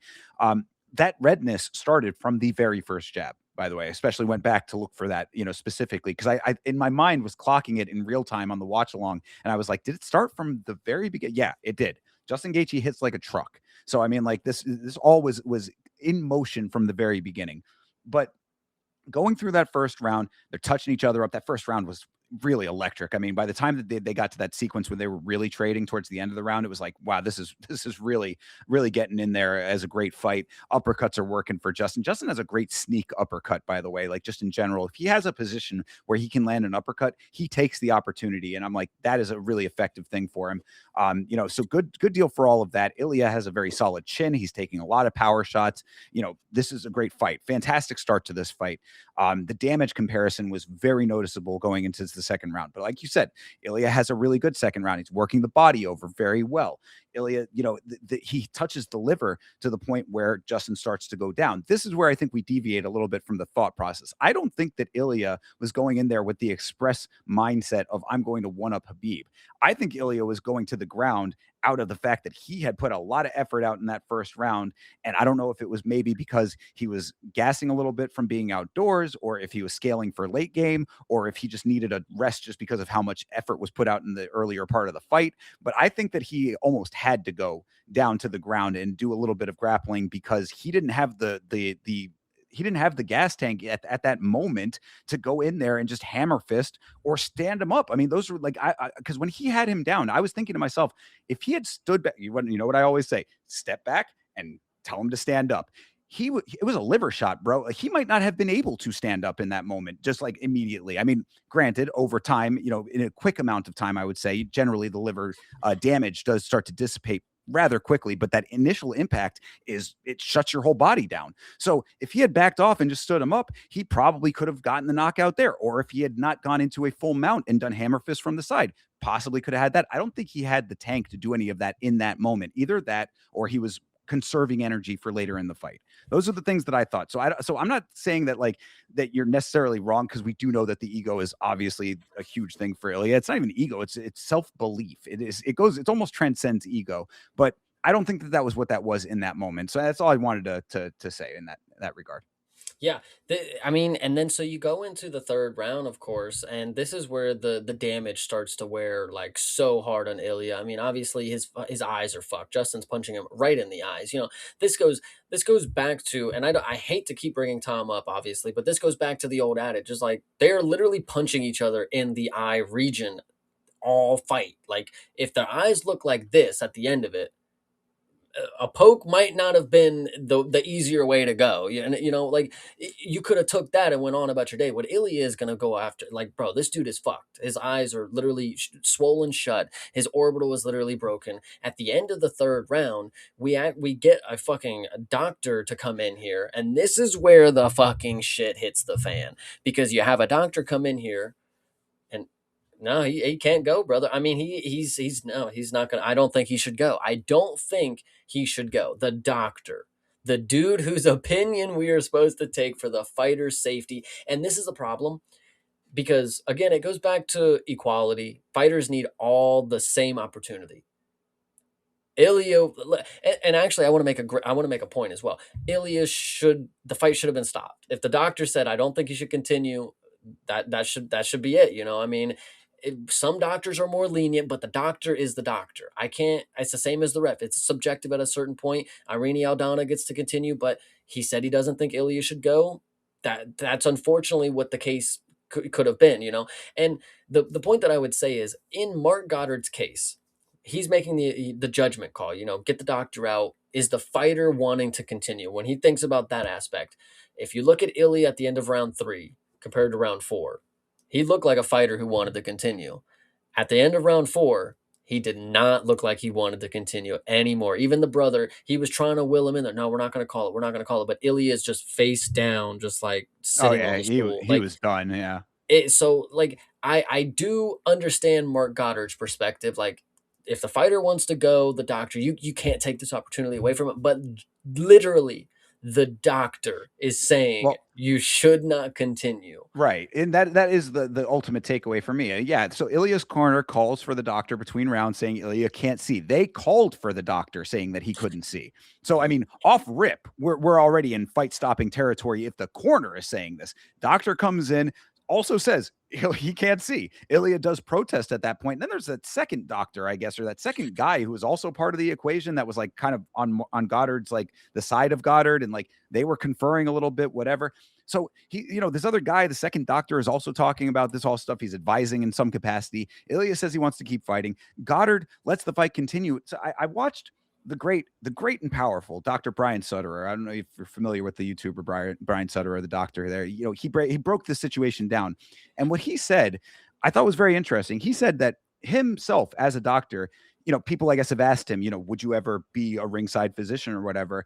And he says, he's like, I don't want to be in a position like that doctor was in for exactly this type of situation, because it is, of course, the sole discretion of the referee to continue or stop the fight. It's not the doctor's choice. It is always the referee's choice. If you hear at the end of the fights when doctor stoppages happen, it always says the referee has called a stoppage due to the recommendation of the doctor. So the referee has the final call. Goddard, was the man to say whether or not to stop or go. But what is the point of the doctor if you're not going to listen to him? Yeah, absolutely. I mean, if the ref can make the call, I mean, he might as well know as much as the ref or the doctor. I mean, Ilia looks fine to me. I mean, if that's all it takes, I mean, that's why the doctor comes in and does the little eye test. Make sure like are his eyes following me? Like, is he cognitive? Mark Goddard is only looking at the physical. He might be ready to go, but dude, we don't know what damage this dude is like, because at the end of the fourth round, you obviously see like a bone start protruding out of the side of his face, so his orbital is most likely broken, and the way, and Ilia, again, I talk about Tom Aspinall, I this is a dude who I was sitting here saying before the fight, because we had just had the heavyweights. I'm like, Ilia is a dude right here. He would never quit. He would never quit like no Tom Aspinall. Blah blah blah blah blah blah blah. For him to go out in the fourth round like this, brother, his face was fucked. Like, I mean, I am not gonna be the one to say that this was not a valid stop, because like, bro, he was. If you saw him A at the end of valid round stop. three, There was no continuing this fight. There was no way for it not to be a valid stop. exactly. That's what I'm saying. Like Yeah. Ilia, no, but people are, even Patty, he bitched out, Whitney Houston or whatever. But guys, this dude's face was like fucked. Like, I mean, and Justin, in the post fight thing, he's too much of a pretty boy, is what he said. So the first cut, he was already worried about it. I mean, in some regard, Ilia might have thought like, bro, if I don't stop now, I'm not gonna have a face that's gonna look well again, So I mean, who knows, man? Who No, hell knows? no, But he dude. was definitely in pain for sure. Like, come Well, on, like, I mean, it not only just the damage to the face. Of course, you referenced the protruding bone. The orbital absolutely broken. His nose was 3 times its normal size as well. I mean, his face was completely fucked. But it wasn't only that. By the fourth round, by the end of the fourth round, it was also the knees to the side of the body. mm, There was speculation that he might have broken a rib as well. So I mean, there. Come on, guys. I mean, like, there's no way he could have continued this fight, which is crazy. DC saying that he thought that it was 2-2 going into the fifth round. I was like, you thought that Ilia won that fourth round, huh? I mean, like, mm. maybe I don't know what everybody else was seeing. I did not seem like a one round for me. I mean, like, it seemed exactly like what it was, which was Justin Gaethje continuing to win and Ilia having spurts of moments of trying to come back, but not being able to get over the hump. Justin Gaethje really worked him over. I mean, like, people were, I saw online, somebody was saying that like the strike numbers were close enough to make this seem like this was a closer fight than it was. If you don't know what you're looking at, if you didn't think that this was a close fight, it was a close fight striking wise, but damage wise, it was worlds apart. And I think you have to acknowledge that the whole point of the fight is to inflict enough damage to have the fight stopped. Justin Gaethje accomplished that mission. Justin Gaethje barely took a scratch. If you saw the differential on the damage, it was almost surreal to look at. Yeah, no, he was at so they had like the little post fight area. It was in the White House still or whatever, and he was out there, and he was talking about, Ilia's in the hospital right now. He's out here doing an interview with both of his belts. Probably about to go chow down on some pizza. Who knows? Like, I mean, Exactly. give him a month or so and he's ready to go, depending on how active he wants to be and who he wants to face off against. But I mean, to dismantle Ilia Topuria, to make Ilia Topuria look like we are in an alternate dimension, is it is one of the greatest feats, not just of the 2026 fiscal year, but goddamn of all time. I mean, think about Justin Gaethje's journey, the people that he has lost to. You know, he lost to Habib, whatever, lost to Charles, whatever, but he beat Ilia, and that says something, guys. I I mean, mean, it, Jesus. it really goes to show that this is the most unpredictable sport on planet Earth. I've said it a million times. I'll say it a million more times. It's also why it breaks your heart so often, like in the case of Poetan. But you're absolutely correct. I mean, like the way that I described this coming into this fight, because I had said, this will be one of the greatest upsets, of the modern era, most especially, and probably of all time in this sport. It's different. It's different than when you have an upset like Holly Holm over Ronda Rousey, or Juliana Pena over Amanda Nunes, when GSP and Matt Serra. It's a different class and different type of upset. Because Ilia Topuria was, he embodied the thing that he said he was for so long. He took out all of your favorite fighters.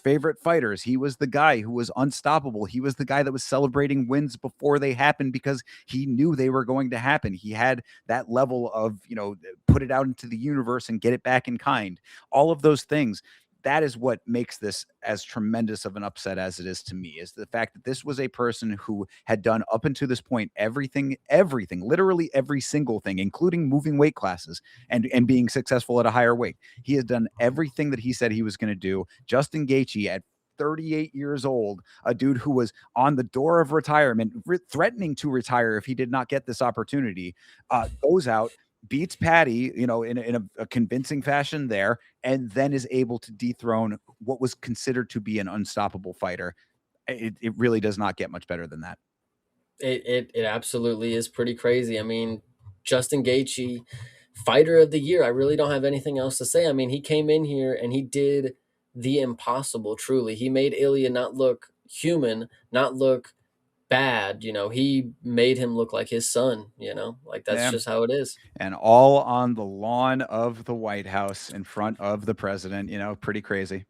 I still I when you if you get the moment, watch Ilya's walkout, and when he walks past, the 50 photos, and he stops on Trump and he hits him with the appreciate you for the layup here on the White House. Fuck yeah. I'll go defend my belt on the White House, like psh, and then fuck what he got, man. I just know that is sick, man. Yeah, Fuck, brother. absolutely. And Sport is cruel. well, yeah, of course, it's always going to break your heart over and over again. It's very rare that you get what you want out of it, but you get what you need sometimes. And I think that Justin Gaethje getting the win was really, in the big picture, it's okay. It makes sense and it's a good thing. So, the only last thing I wanted to mention about this is that somebody had asked, do you think that Sean Strickland has the case for Fighter of the Year over Justin Gaethje based on the upset over Hamzat? And the reason that I would say no, because he was saying, he has two of now the biggest upsets in the sport, Sean Strickland, over Israel Adesanya and now over Hamzat. And the reason I would say no is only because the intensity of this, as well as the fact that he had two fight of the year contenders in the same year. Mhm. If Sean had done both in the same year, maybe there would be some more of a case for it. But I mean, Justin beating Patty and then Justin beating Ilia in the same year, like, this is the year of Justin Gaethje. I mean, and not even to be, listen, Hamzat and Strickland, for fight of the year or for fighter of the year, whatever you wanna say for Strickland in the case. Josh Van is over him. So hate to break it to you. Strickland ain't getting shit on this year when it comes to the accolades. But this fight right here, man, yeah, fight of the year for sure. But Justin Gaethje, it really is. It is a hard task for me to be like, yeah, that's my fighter of the year over Justin Gaethje now. So we'll have to see Right. how the rest of the year shapes out. Of course, of course. And we got plenty to go, but we don't have any more to go on this card because that was the last and main event of this card. So, after talking it all through, Chase, that is UFC Freedom 250. What did you think of the White House card? It was surreal. It really was. Like I thought 300 was something that I could be very happy about. Getting to see. Because I joined the sport a lot later. And I'm in awe at the fact that something that I love is like It was bro. The White House lawn, guys. It could have been a basketball court. Barack Obama loved basketball. You know, it could have been a football field. It could have been a soccer field. It was the UFC, and for that, I will say, Donald Trump. I hope you had a good birthday, and you truly are a Chad for making the UFC happen on the White House lawn. I will concede there. Out of all the other things that people have problems with you, you got a positive thing in my book. You made the UFC happen on the White House lawn. Continue on, go on about your other scandals. Fair. Yeah, very fair. I mean, look, as I had said, in politics aside, I thought that this event was tasteful in a general sense, at least from the organization side. I thought it was beautiful. It really, I mean, like, as sappy and as, soft as that may sound, to see the White House and, behind the octagon, I thought the claw was cool. I mean, like, all of those elements really, like, just the aesthetics of it were very compelling to me. I thought the production value of everything looked amazing, and like you said, I mean, the gravity of this show at this place, in this time, it really cannot be overstated how amazing of a thing this was for the sport and for us as fans. I am also in awe of what we saw here. It truly is amazing. And really, I mean, again, not to be too overly sentimental about it, but like to know that we collectively witnessed Mhm. history. I mean, I think there's something pretty amazing. So, as people that cover this sport and as people who are longtime fans of it, or people who are very glued to it and follow it on a regular basis. I mean, we see fights. We literally saw the fights in Winnipeg, Canada.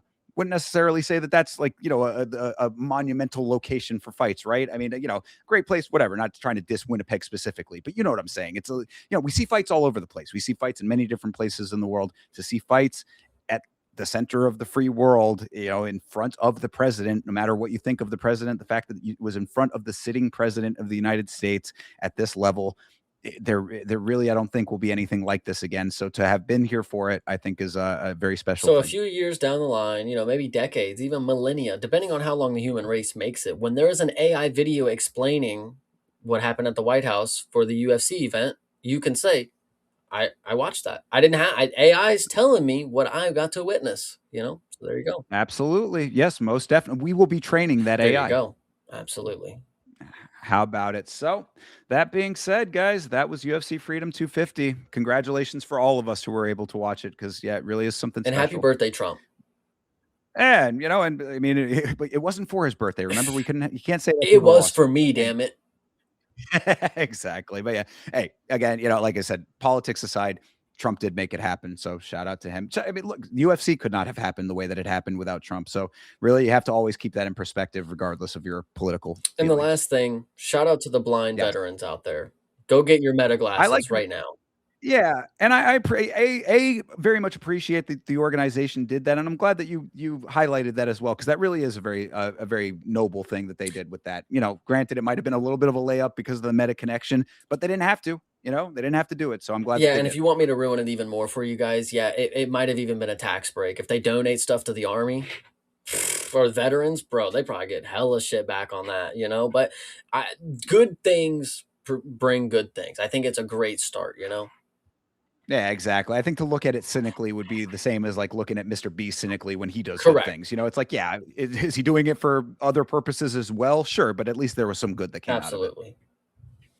All right. Well, all of that being said, we talked it all through thoroughly. So let's move on to the upcoming week. The sport does not stop because of the White House, people. We've got UFC Fight Night, Kape versus Horiguchi. Why? What are we laughing We at are here, Chase? What's back funny? to normal fights. Oh. Right back in the apex, brother. We went from we went from the lawn of the White House right back to the shed, bro. But either way, though, I mean, look, if this is going to be an apex card, you want to talk about one that has banger potential right here. Manel Kape versus Kyoji Horiguchi.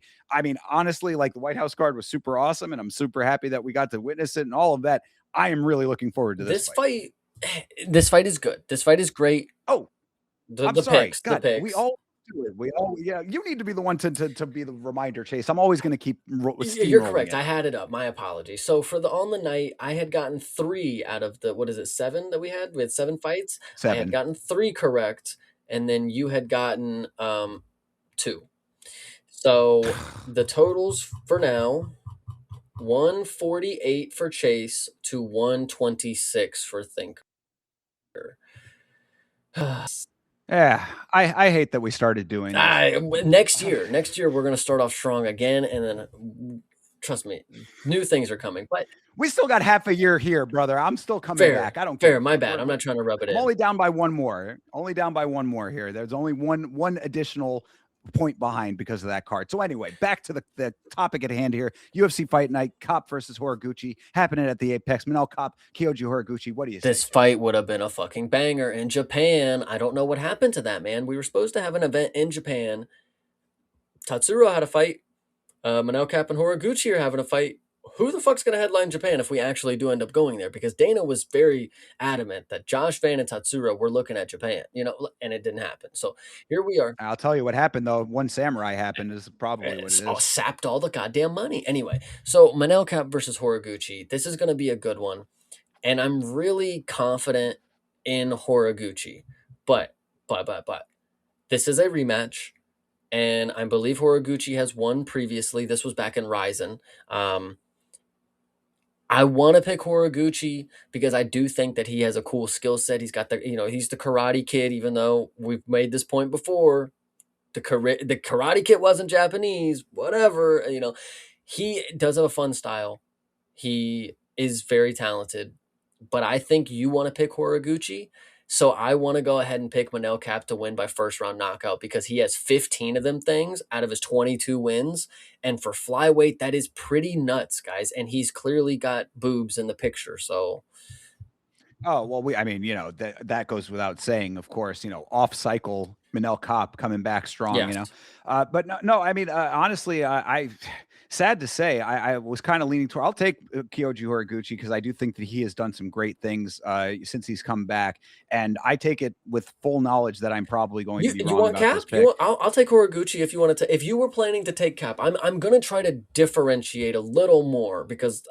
No, take who you think is correct, Chase. I don't want you doing that. All right. I mean, how about I'll make my picks first. If you want to do if you want to do first picks, all right. I want to take Horiguchi though, even though again, 15 first round knockouts is pretty scary. But Horiguchi is cool, bro. He is fun, the Gooch man. But after this one, you can go first, and then yes, I will speak second on my pick. I think that works. Fair enough. Yeah, absolutely. I mean, look, I don't like Manel Kape. I think that he is a person who is, you talk about people that are true to themselves, people who portray who they really are in this sport. He is 100% authentic, and he is a bad guy in that regard. I would say. I mean, like not bad guy, but he is a dude with an attitude. He's a real rude dude kind of person. He believes his own bullshit, most certainly. He's also a bit of a cheater. We know that to be true as well. And another cheater that gets away with his cheating. Kyoji Horiguchi brings a lot of dynamism to the fight. Very dynamic fighter, moves on his feet very well. He's been doing great. I love that he is back in the UFC. This is certainly the biggest test that he's going to be facing in the organization to this point, in the current iteration of him being here. Manel Kape has been on a tear. I think that Manel Kape is the wiser choice in this fight, unfortunately. I think that we have seen Manel Kape go up against people who have really good grappling, and he's been able to overcome that. That's really, I think, Kyoji Horiguchi's biggest strength in this fight is his speed and his grappling abilities. We've seen Manel Kape be able to overcome those things. Sadly, for that reason, that is why I'm taking Manel Kape in this. Okay, I'm glad. I don't feel bad about this. I feel like with last week with Michael Chandler, I built up this argument because I was really trying to pawn him off on you, and then I was supposed to jump ship, but I went with it because I was like, oh, I made the whole case here. So this time right here, I'm glad you're taking Manel Kape because I am confident in Horiguchi. What I've seen in his last performances, that's a fucking flyweight contender. That is a flyweight contender right there. I haven't seen much of it, but the experience, the speed, the confidence, like this guy's cool. There's two things that he's missing. One, Cody Steele in his corner because that is his fucking grandson. Second is a song that is about making people happy or something because Tatsuro needs to be in his corner and get that song on the playlist for him. Jesus. Power to the people. But Chase, I do not want you to be altering your picks to try to benefit me. Okay, this is not how this works. I'm up 20, guys. We gotta make it a little more interesting sometimes. You can't do that for your own sake. We're on the prediction tracker guy thing. You got to be one of the guys up there on True, that. I know, and I'm not saying I'm gonna do it for the sake of just being different, but I'm gonna try to see it from a different perspective if I can. I'm gonna try, because I do lay out the case for each person, but it's really just like which one am I sticking with? Which one is the guy to do it? So Well, and I'm taking your own, like the advice that you had given earlier on, where you were like, "What do you think is going to mm, happen?" You know what I mean?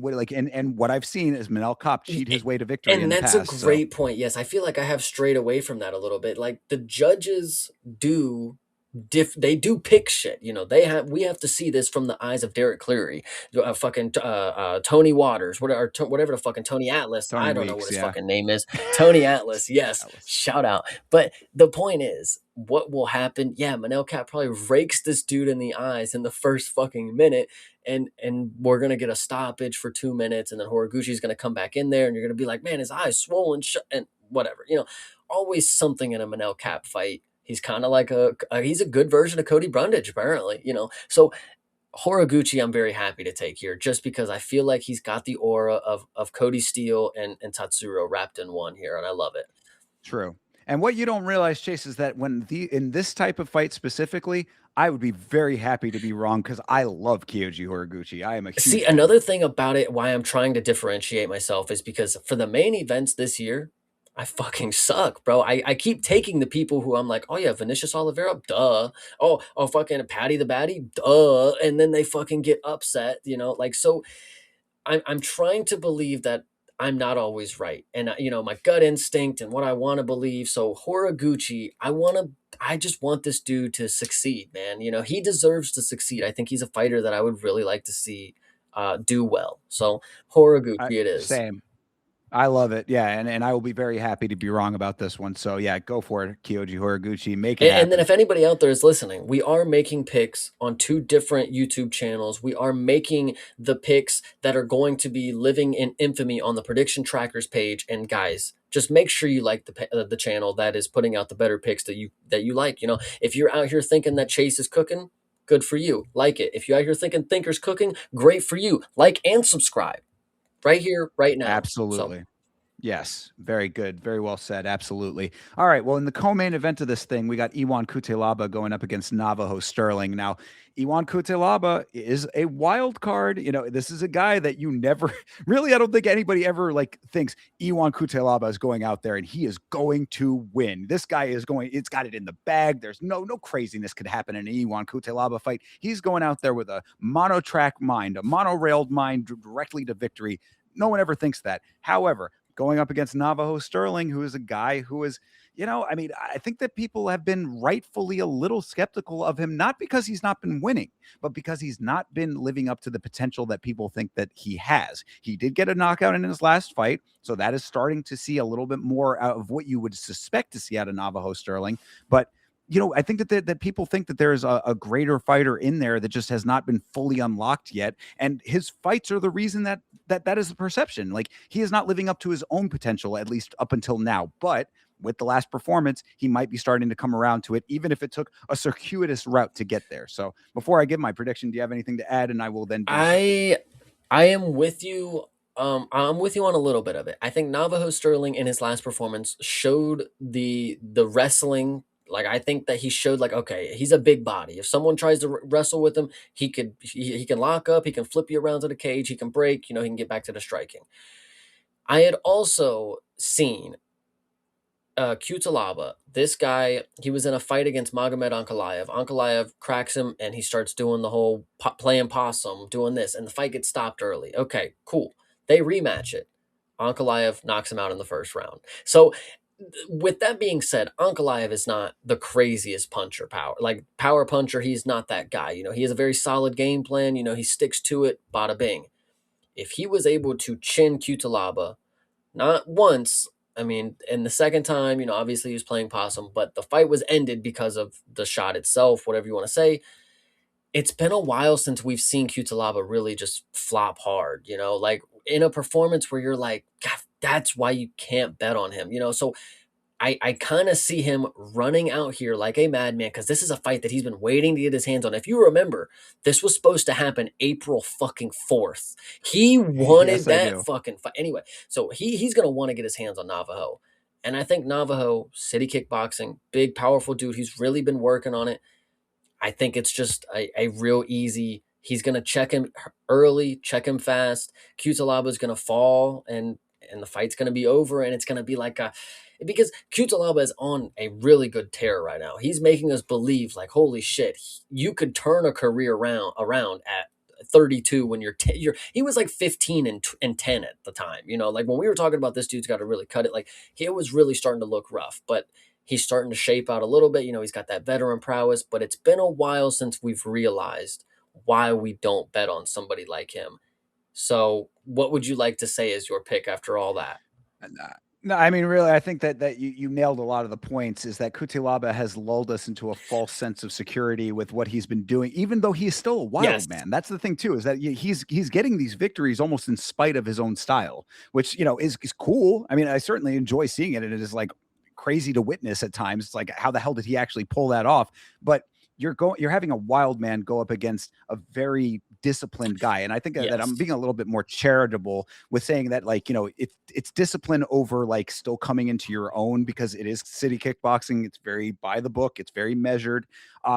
That has, like what I had said earlier on, Navajo Sterling, I think, needs to come into his own, but he's been around at this point long enough to be on that trajectory. Like I said, he's really having to make it, like, instead of taking like full steps, he's like half stepping his way up the Yeah. ladder, it feels like at times, because it's like that last finish was like he really had to work probably a lot harder than he needed to actually get that finish accomplished, but he did get the finish nonetheless. So I think Navajo Sterling is making the incremental improvements over time. For that reason, I think Navajo Sterling is who I'm Let picking. me just double check. Oh yes, okay. The Bruno Lopez fight was his last one. Gosh, I damn, Ivan Urslan was really a long ago. I was thinking that was his most recent fight. But yes, you're talking about baby steps. I mean, to the fucking goal here. I mean, Tuco Turcos to Ivan Urslan to Balado to Bruno Lopez, and it's not even the Bruno Lopez that you think it is. You know, like Right.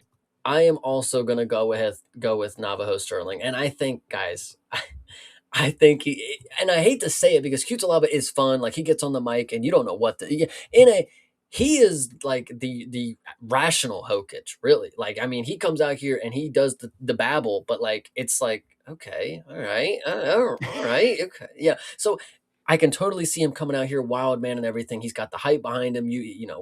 We're believing him as the fight comes, and then the first shot just fucking renders him lifeless, and I would hate to see it, but it's like that's Magomed Ankalaev did it, like I don't so it's been too long since he's been cracked, stepping up in competition. Obviously you're going to have different matchups that can offer different things. Umar C is not going to be able to offer what Navajo Sterling is. I think Navajo Sterling just quickly, just right down the pipe, just fucking drops him. Yeah, and I think that the composure, what I was talking about, like the very measured approach, really does work in Navajo's favor in this fight. Like, being aware, being present in the fight, knowing that you've got a wild man coming at you, and just being able to navigate that, letting Cutelaba basically just kind of do his crazy shit and then just do your thing thereafter. Like, okay, get it out of your system, buddy. I'm gonna you out. I'll piece you up if I need to. I'll evade your takedowns as long as you want to try to do that, and then now I start enacting my own game plan. I think it's a long-term strategy that's going to pay off for Sterling. Absolutely, I love it. This is a great pick. I'm actually happy to pick this one with you because I may not have sounded like I'm sold on Navajo before, but guys, you can always make improvements, and you can always have a good matchup where you can have something good go for you. I'm not sitting here thinking Navajo's going to be the goat. He's 9-0, but he has definitely made improvements. He still fucking wipes his fucking nose every time he wants to, but it's working. I'm not going to say shit about it. Navajo Sterling, lock it in. Yeah, and hopefully after this, he'll actually get a picture on ESPN here. How they don't have a picture of him at this point is crazy. Yeah, just too much aura. Yeah, exactly. It's seriously, it's the mystique. Mm. All right. Well, next up down the line here is your old pal Vinicius Oliveira, and he is fighting Andre Touchy Fili. Oh man, Vinicius Oliveira. This is his big move up to the higher weight. Yes.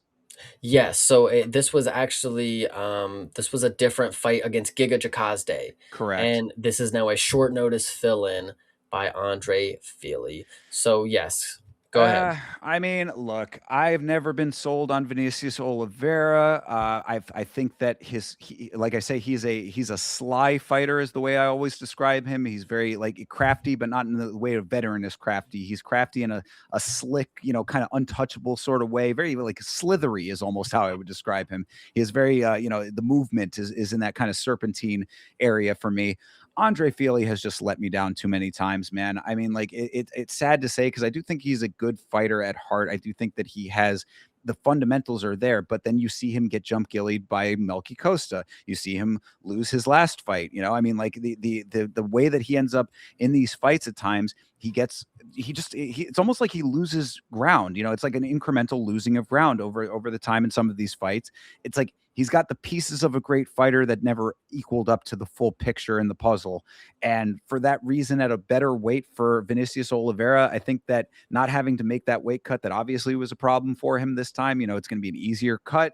He's going to be coming in here fresh. He's obviously coming off of a loss that he wants to, get back from, knowing how bad he looked against Mario Bautista. This is going to be something that he needs to bounce back from. And he is the type of fighter. He's another guy that's got a chip on his shoulder. He's got an attitude to him that is, I think, why he kind of turns me off a lot. Like he's a guy that, really thinks a little bit highly of himself. I think he's going to want to come out and make a statement with this fight. And again, against a short notice, Andre Fili, I think that this is, I think he might have this.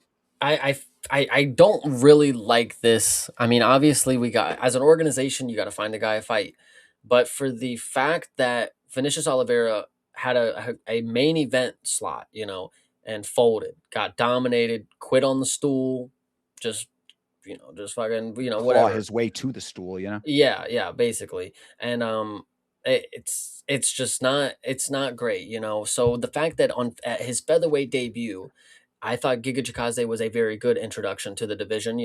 That's a good first round. I'll give you a first round, and then they're both gonna have to show you what they have after it. And I would say Giga is normally better at those. But Andre Fili getting short notice fill in. I mean, it's cool. Yeah, he's game. He's game to take a fight, but that lets Vinicius Oliveira off easy. He gets an easier fight because he gets a short notice fill-in of Andre Fili, who he's going to have more confidence. Like, oh, this dude, he's been knocked out by Dan Ige. What is he to me?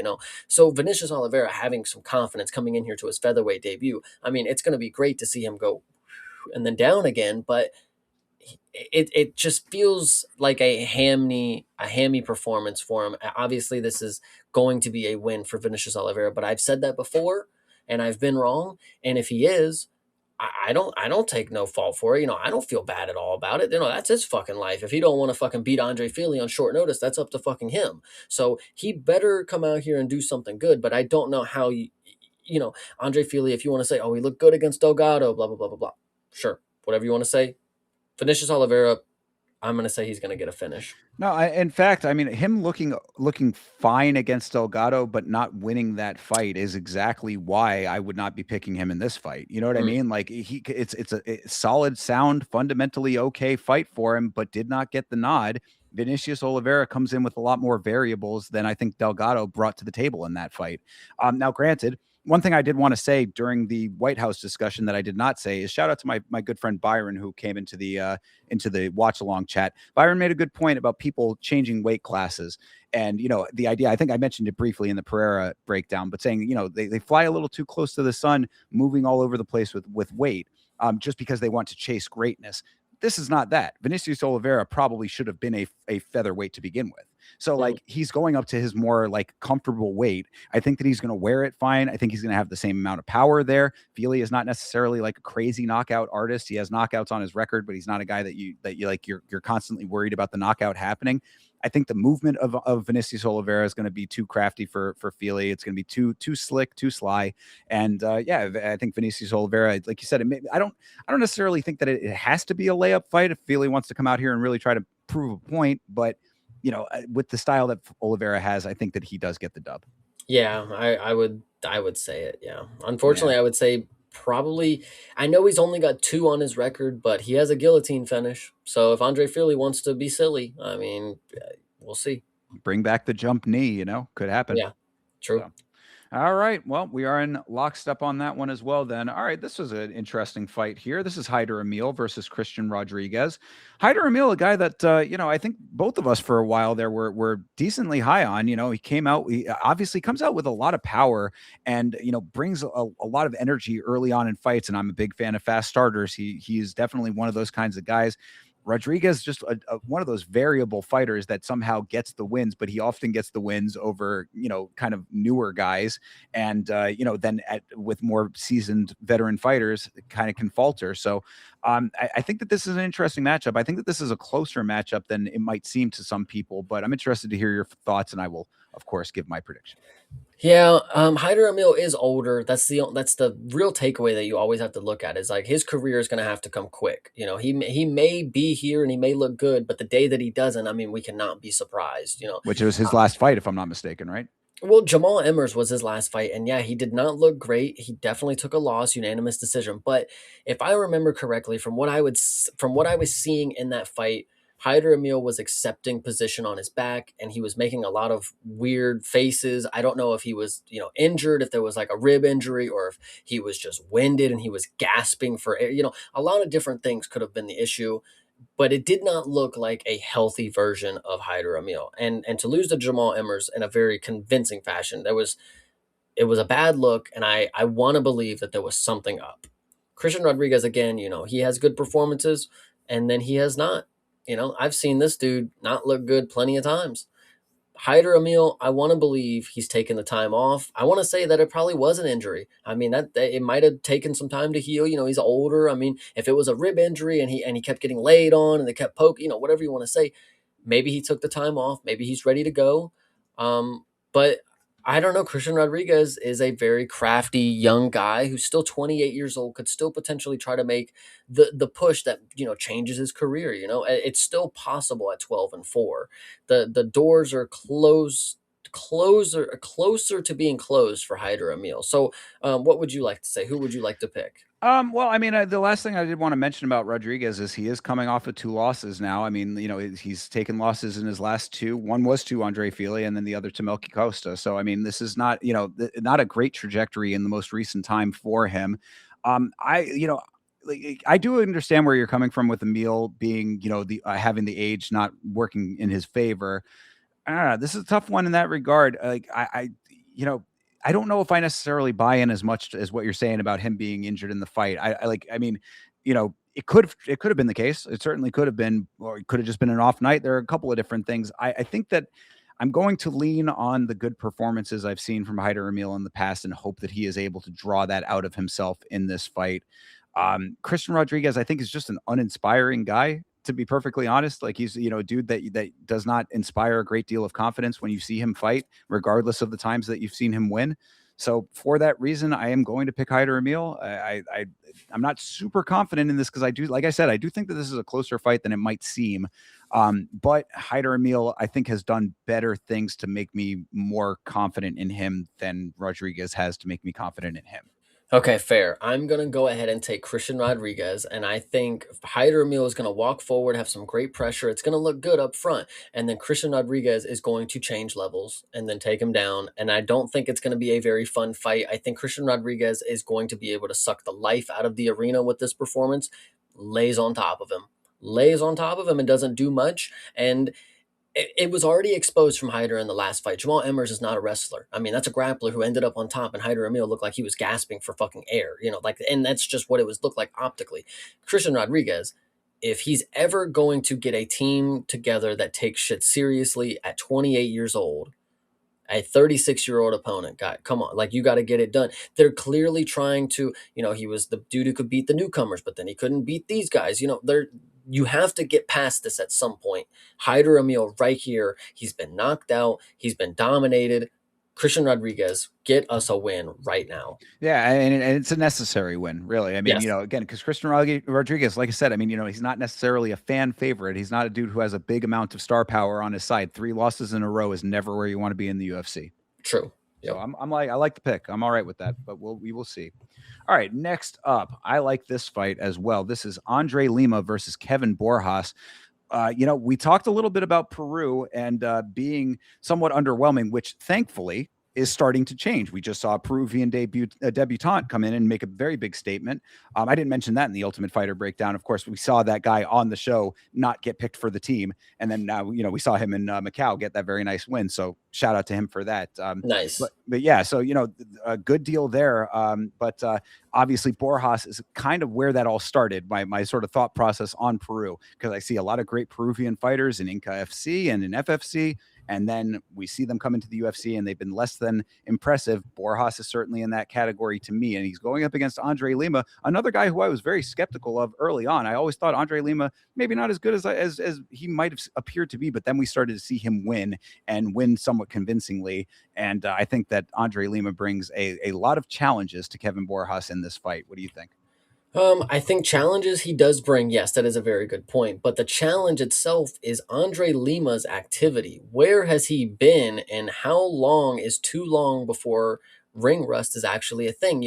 It's not necessarily ring rust, in my opinion. I think it is judge rust. You are not competing actively to what the judges are wanting. If you are not seeing if you're not feeling for your own eyes what the judges are wanting for a victory, you're not gonna be you're not just gonna jump back into it and be able to score the points that you were 2 years ago or a year ago, whatever it is. So Andre Lima, I mean, the game plan is gonna have to be a little different, but I think the grappling is gonna obviously be the thing that sets this apart. Kevin Borjas has some pretty good hands, and he might be able to keep him on the outside. But now that I think about it, man, I'm gonna take Kevin Borjas.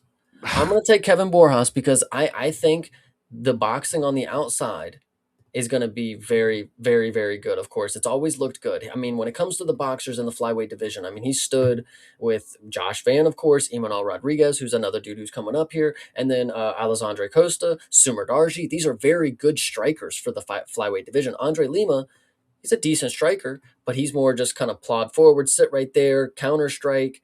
I think Kevin might just get off on him on the feet. And if Andre Lima, it's going to be the wrestling and the grappling, of course, that sets it aside. But I don't know if he's going to be able to touch Kevin, because Kevin Borjas is a damn good boxer on the feet, man. I will tell you that. Well, I mean, Andre Lima, we watch a lot of Muay Thai on this channel, and Andre Lima certainly brings a Muay Thai style that has been effective for him in his previous fights. You talk about him being plotting. I think it's by design. I mean, I think that he really does come with Muay Thai fundamentals that work exceedingly well for him. And again, this is coming from a guy that was skeptical of him early on. I think that he has proven himself more to be a formidable opponent than his activity would certainly lead one to believe. So, I mean, look, I also do not know why he is not as active as he could be. It's a little bit concerning, but I have not seen anything to tell me that he is not going to be able to make light work of Kevin Borjas. If Imanol Rodriguez, the shortest guy in the promotion, was able to win the fight against Kevin Borjas, I mean, I think I got to believe that Andre Lima comes in here and gets the job done pretty easily. But and the thing that I think is interesting, because when you're asking, like, where's Andre Lima been? Why has he not been active? Well, you have a guy who hasn't competed in over a year. He's an undefeated fighter. And now he's about to face a guy who's 1-4 in his last 5. Seems like you're pretty confident that you're going to win this one, right? I would say the undefeated fighter should have reasonably some confidence that he could make this one easy. And as of what we just seen with the main event, we've seen a lot of undefeated fighters get checked for no reason. This would be a better reason than the other ones. This dude hasn't fought. He hasn't faced a dude who has faced Josh Van multiple years ago. Kevin Borjas, I don't know if he's going to be the dude who upsets the world, but every time I have watched him, I think, God damn, that dude is fucking good at strikes, man. That dude can fucking throw. All right. So, Look, I mean, he definitely, he's another person that's on a 2-fight losing streak and is not, a household name around here. So again, you never want to be on a 3-fight losing streak in the UFC. So he certainly needs that win. This would be a big win for him, I would say. Taking the O away from Andre Lima is a statement. And flyweight is a very competitive division. So if he wants to be around amongst these real killers in this division, this is the exact fight you have to win. So make it happen, Kevin Borjas. But I am going to stick with my guns, and Andre Lima is my pick. all right, I love it.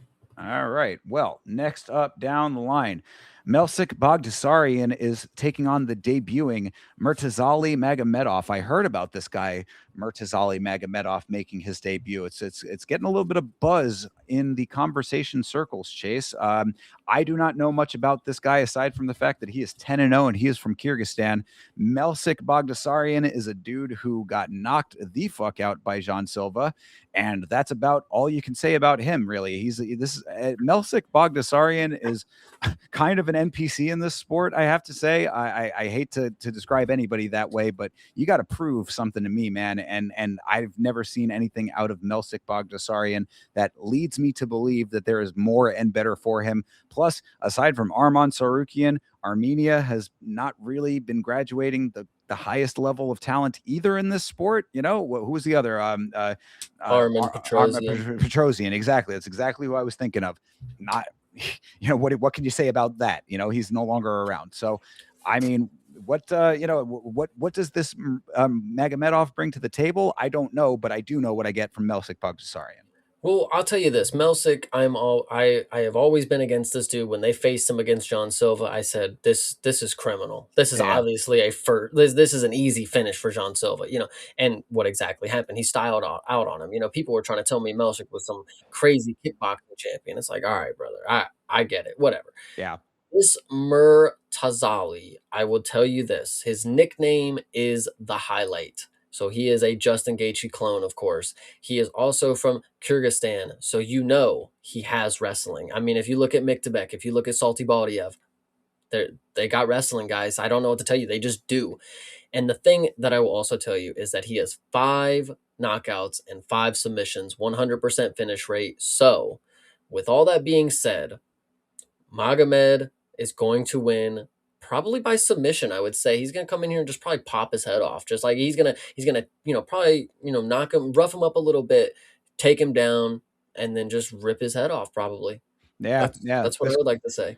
This could be another Mr. Beast kind of situation. You know, I mean, it certainly has the potential for that. You know, we'll have to see how he actually performs, you know, if it's going to be an easy fight for him or otherwise. But yeah, I mean, you know, how many times they can set up Melsik Baghdasaryan to lose, you know, is kind of the questionable thing here. And he's only 8-3, so it's not like this is the worst record we have ever seen, but we've not seen anything good out of him. So yeah, I mean, I got to believe that the guy who has 100% finish rate and is 10-0 is going to come out here and make a statement. Yet another guy who has jumped the line. This guy did not have to come through the Contender Series, right? So, yeah. You know, I mean, that speaks for itself. You know, when the organization finds somebody worth latching on to. Oh no, he did go Contender Series. Oh, did he? Oh, he faced this guy, Brahim. Oh my gosh. He beat, wait a minute. Okay, so he beat the Mexican guy that was in Habib's camp, I'm pretty sure. I could be wrong. I could be wrong. Maybe I'm wrong. Brahim Zurcher. I feel like this is who this guy is, but if I'm wrong, I'm wrong. Yeah, the Mexican who went to Dagestan. I remember that storyline. Okay, well, my mistake then. I apologize. I did not remember him from the Contender Series, but that's probably because it was a very quick finish. So that being said, yeah, I mean, I'm going with the debuting fighter over here, Magomed. You know, go in there and make your statement, because I certainly believe that you are going to. Yeah, absolutely. With a name like that, brother, give him everything. Yeah, exactly. All right. Well, so there you go with that one. Prelims here. We've got our girl Bia Mesquita going up against your girl Melissa Mullins. Ooh, this is a tough match for Melissa. Bia Mesquita has been on quite the tear. She is the queen bee over here, right? The lady goat is lady goat, exactly. The lady goat. Yeah, I mean, she gets the nickname for a reason. You know, we always say when you are a woman and you are a finisher, you get the eyeballs, you get noticed around these parts, and Bia Mesquita certainly lives up to that. I like Melissa Mullins. She also has been a finisher, if you recall. I mean, she has finished at least one fight I can recall. I think it might have been her debut, maybe not. But either way, I remember a Melissa Mullins finish. That's what put her on my radar for that exact reason. Oh, she's a woman from England and she actually finished a fight. That, you know, there you go. There's the beacon that gets set off. But last couple of fights, not so much. She had that last little incident where her opponent pulled out. The fight had to get canceled, and she was very emotional about it. She was begging for them to find a fucking carpenter for her to fight, too. I won't forget that, Melissa. Jesus. Yeah. So, I mean, you know, look, does that play a part in this fight? Probably not, but it does speak a little bit maybe to the emotional state, the underlying emotions of the female fighter here. You know, we've talked about Rose Namajunas and her emotional state being sometimes something that you can, you know, at least have as a minor factor in things. Bia Mesquita, doesn't bring any of that shit to the table, bro. She just goes in there and she crushes. I think that this is a pretty easy win for Bia, unfortunately. I think you are cooking the lady go be a mosquito. I mean, she's shown she's got grappling. Her striking leaves a little to be desired because it's very slow, very sluggish. She's huge. She Yeah. is a bantamweight, competitor. I will tell you that. Melissa Mullins, though, she trained a lot of jujitsu. I will say that it's not going to be what she finishes this fight with here. She obviously will be able to not get submitted, is what I'm praying for when it comes to her jujitsu. As long as it's formidable and then the round ends, cool. But I want to go ahead and I want to back my girl. I know you want to pick Mesquita, and it's a very good pick. I think she is obviously more likely than not supposed to win this fight. But Melissa Mullins, there's a reason she's one of my favorites. Aside from being a very, very attractive, she is a dog. She is hungry. She obviously wanted the fight back in her hometown, and they wouldn't find her a fight. So she's gonna bring all that energy here, and I'm gonna go ahead and take her to get a big upset against Bia Mosquito because in typical fashion, divisions get flipped on their head, and people who have been around will ruin the opportunity for people who think that they're on their way to a title opportunity very quickly. And this is bantamweight.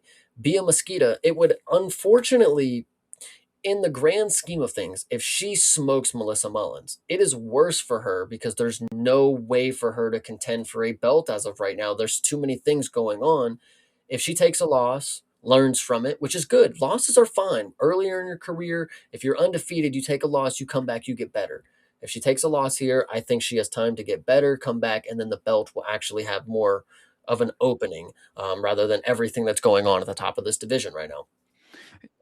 Yeah, no, I mean, I think you make a good point if that does end up happening, but I just don't think that this is the fight that it happens. I think that Bia Mosquito, I honestly, I do think that Bia Mosquito will be in the title equation at some point sooner than later. I mean, probably within the next year or so. I think that she's probably going to be making her way up into the rankings and, higher up thereafter. So, yeah, I think this is just, kind of another one of those steps in that process. And yeah, I think Bia Mosquito takes this one pretty handily, probably by finish as well.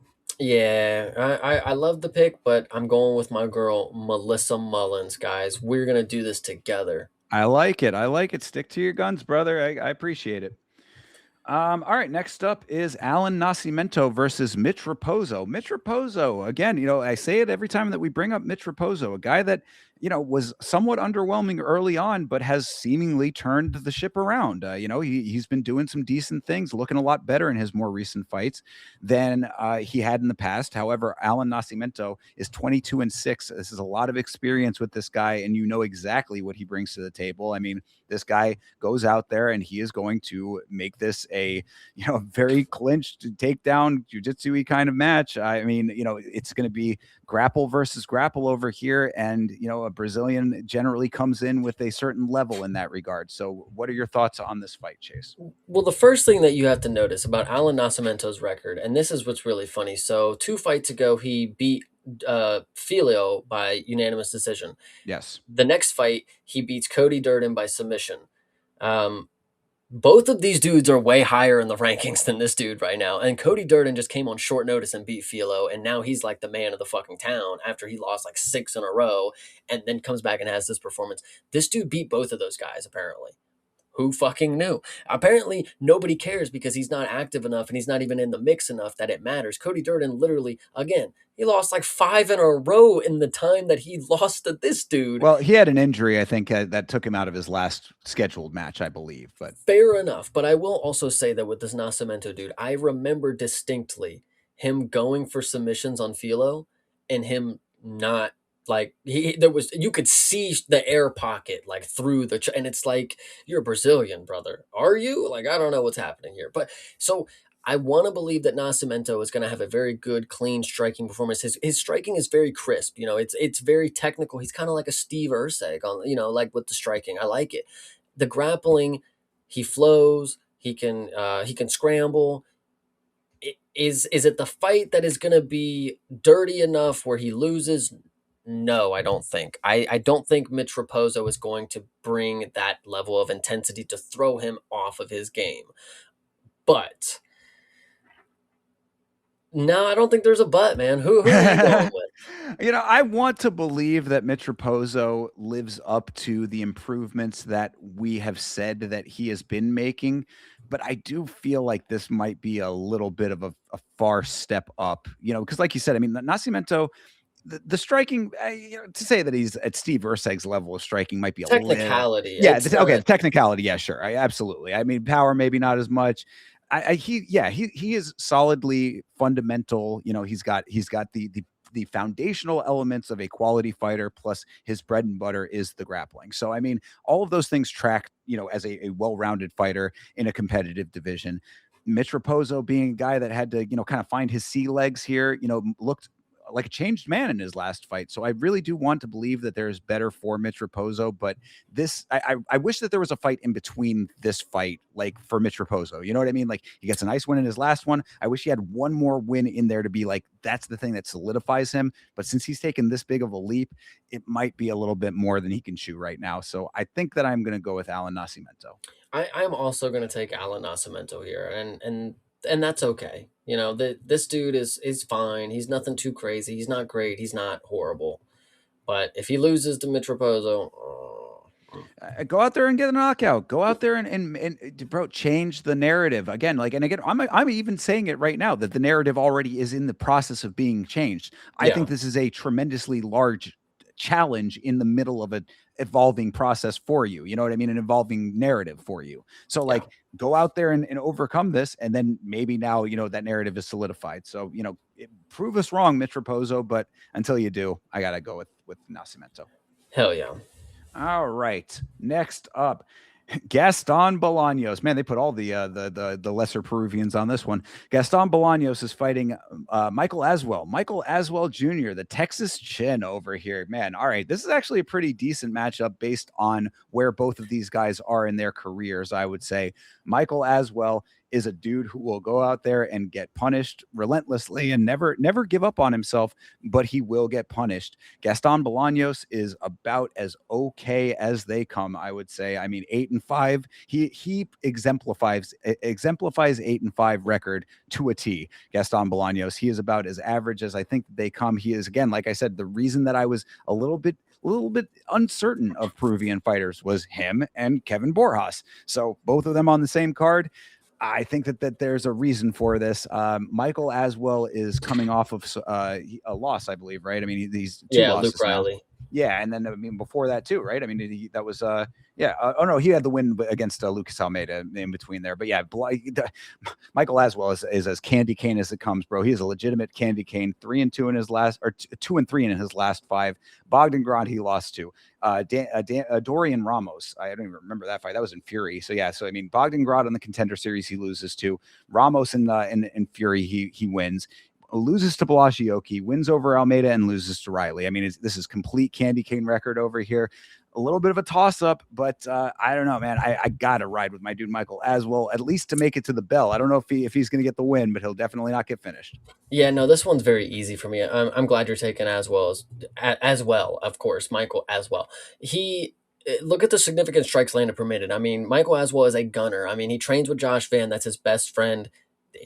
They throw slugs out there, dudes. They throw those things like it is no fucking problem. And Gaston Bolaños, shout out to him. He might have the Latino chin and he might not go down. I don't know how many times that he's, been finished in his career. Michael Aswell, I mean, he's only been knocked out once. And it was against Marcus McGee. I mean, but that's kind of like a tactical that's a different style than what a Michael Aswell. But Michael Aswell might be able to just put the pressure up into, and he can just rain punches and the ref has just got to stop these. He's got to step in because Gaston Bolaños won't do nothing. Yeah, I mean, I think it'll be a love this. sluggy kind of fight. You know what I mean? I think Yeah. that's really what they're trying to set up is like the two sluggers who are going to go out there and just try to take each other's heads off and probably not be able to. So it's just going to be that prolonged. Yeah, I love it. No, yeah, Michael Aswell for sure is what I'm taking here. Mm. Yeah. Okay, well then I guess we are in lockstep on that one. And and look, what I said about the Peruvian fighters, don't get this impression like I am downing these Peruvian fighters. I want Peru to be better represented in this sport. I'm glad that we are starting to see a better crop of them come in. So if we're shuffling out some of these lesser Peruvian fighters, no problem there for me. Absolutely. All right. Well, this next one up, this is an interesting fight to me. This is Karol Rosa versus Luana Santos. Karol Rosa, as again, another fighter who is just inconsistent, and it hurts my heart because I have seen Karol Rosa have fights that I would consider to be worthy of fight of the year. And I know that that might be crazy to say. You know, it's very rare that you get women in that conversation, but Karol Rosa has been in wars before. She will slug it out. Then there are fights that she comes in, and it looks like she does not want to be there. She doesn't want to, she's not engaging in the fight at all. She's, having trouble, in the clinch situations. She looks a different fighter depending on what fight she is in. Very inconsistent and unpredictable. Luana Santos on the other side, as much as I am questioning of her and how she handles her pets, she is a rather consistent fighter with her grappling abilities. She's decent on the ground. If she can take you down, which she might be able to do against Karol, it's going to be a long fight with Luana Santos on top of you for a lot of it. So what do you think, Chase? I think this one a lot easier for me because I'm not somebody who glazes Luana Santos. I don't think she is at bantamweight. I mean, I've seen a lot better people. I've seen her struggle and I've seen her win. I've seen her win fights that I don't necessarily think were as cut and dry as the judges made it seem. I think she suffers from pretty privilege. I think this is just how it is sometimes. Karol Rosa, though, she has been around the block. She has been in this organization. She has won decisions. She has lost decisions. Luana Santos has a split decision loss to a Jenna Bishop, who is in the PFL right now, about to go fight Irene Del Lipsky or whatever her name is. Luana Santos lost to her. I know it was the regionals, but I mean, split decision loss. It was at least close to somebody who's can't even compete now at the highest level. Karol Rosa has been competing at the highest level for however long it's been. I'm going to take her to win by decision, and I think it's not even close. I think Luana Santos. I think a lot of people who are going to bet on her based off of what they believe they saw in her last performances. Oh my God, she's so good and she's so hot. So like, how often do you get somebody who's pretty and good at fighting? They're going to be very upset when Karol Rosa does what Karol Rosa does, and the judges say, "Yep, she won," and it's a very boring fight. But you get what you get when you don't actually pay attention to what Luana Santos is putting out there. I would say that's what I would say. Yeah, I mean, look, I think that Luana Santos, she's had performances that were she definitely got the win, but I've never like seen her in a fight where I was like, man, domination. You know what I mean? Mhm. Karol Rosa, I've seen her lose fights that I thought were very close. And I think that for that reason, I am also going to be taking Karol Rosa. Because I think that what should happen here is Karol Rosa is turning a corner. I mean, she did get a win over Nora Cornell, so it doesn't speak crazy volumes. But like you said, I mean, this veteran experience should be winning out here. And I as long as she does not allow herself to get taken down and held down, it's the only thing I'm worried about. She is the bigger fighter out of the two of them, even though the for some reason the stats don't make it seem that way. I mean, she's 5'5" versus 5'6". That doesn't track in my mind. Maybe I'm, miss thinking about it or whatever, thinking about it wrongly. But I think the Karol Rosa is going to have some heft on her at the very least. I think she should be able to hold her own, thwart the takedown attempts, get your striking going. I want to believe in Karol Rosa on this one. Please, do this as you should, because if I'm wrong about this and Luana Santos gets this win, I think it just sets a bad precedent for Luana Santos continuing to just be able to do this kind of boring ground lay and pray that she does. I mean, she really is just one of those kinds of fighters, and like it works because it's women's MMA, but that shouldn't be acceptable. I definitely agree with you. This is Karol Rosa's. This is her moment right here. I believe in her for sure. Yeah, absolutely. And just to touch on what Bleeding Edge is asking, yes, I did a whole video called "Don't Fuck with Your Dogs," I believe is the title of that video. And if you don't know what I'm talking about, just go to the channel and watch that video. It'll explain everything. Absolutely, it's a good video, by the way. Appreciate it. All right, next up on the list here, who the heck are these guys? We've got Leon Shabazian versus Levon Chalkley. This Chockle. is this Chalkley. is this is Edmund's brother, by the way. Oh, is it? Leon Shabazian, Edmund's brother. How about that? From what I am aware, this is his brother. I maybe I'm wrong, maybe I got gypped, but the thing that I want to start out by telling you, Leon Shabazian in his pro mixed martial arts career, he has one KO TKO, and he has been TKO'd 4 times. I want you to listen to these names, at least of the 3. Now, back in 2017, Gabe Green knocked him out in CXF Cali Kings. Shout out Back to the in legend Gabe Green, back in 2019 on Contender Series, Phil Rowe knocked him out. Okay, Florida back in legend. back in 2023 in United Fight League, Ryan Loader knocked him out in the first round. Now, if if you remember 2 weeks ago, we had a 6'5" welterweight that moved pretty well, I thought. This is a 6'4" welterweight who doesn't seem to be very good at striking, and he has 11 submissions, never been subbed.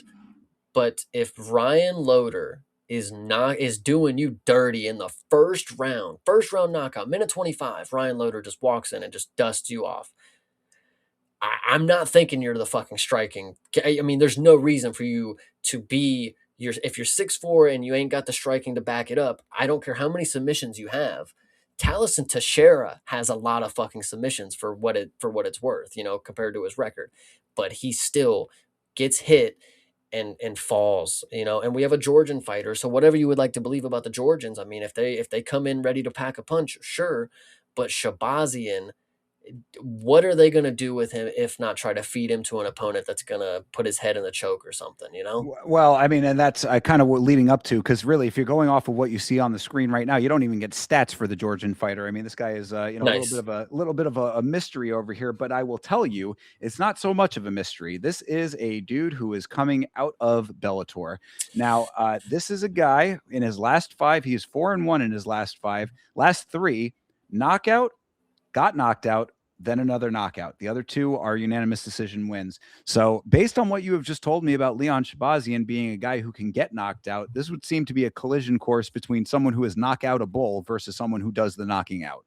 Yeah. So, what would you like to say? Who are you going to take in this one? Yeah, I think I'm going to take the Georgian. I'm taking Levon Chockley over here. I mean, based on the conversation that we just had, and being that I am not very familiar with either of these guys, I think that I have to lean on the logic here, and that's all that I have to go off of until I see them fight. So for that reason, if you want to flip the coin on the other side, so be it, Chase. But I'm going to go with our Georgian King Chockley. No, 6'4" as a welterweight and not an elite striker. I can't buy into that. It just doesn't speak well. So I'm gonna go ahead and take the Georgian as well. Yeah, They gotta make up for fucking Ilia. So can I just ask one quick question, by the way? And this is just something that we've probably talked about this before, but why is it okay that we get this level of fighters coming into the organization when we know that there are other fighters who are out there who want to be in the UFC and have to scrape and claw and pry their way in? I don't understand the decision making sometimes, because we have seen fighters on the regional circuit yelling, "Oh, Dana, Hunter, Sean, I'm here, I'm ready, blah blah blah, this and that," and then all of a sudden, out of nowhere, we get a Leon Shabazian and a Levon Chockley. And where did they come from? I mean, Bellator, we know for one, but like, why is this okay, Chase? I mean, his brother's a ranked guy now.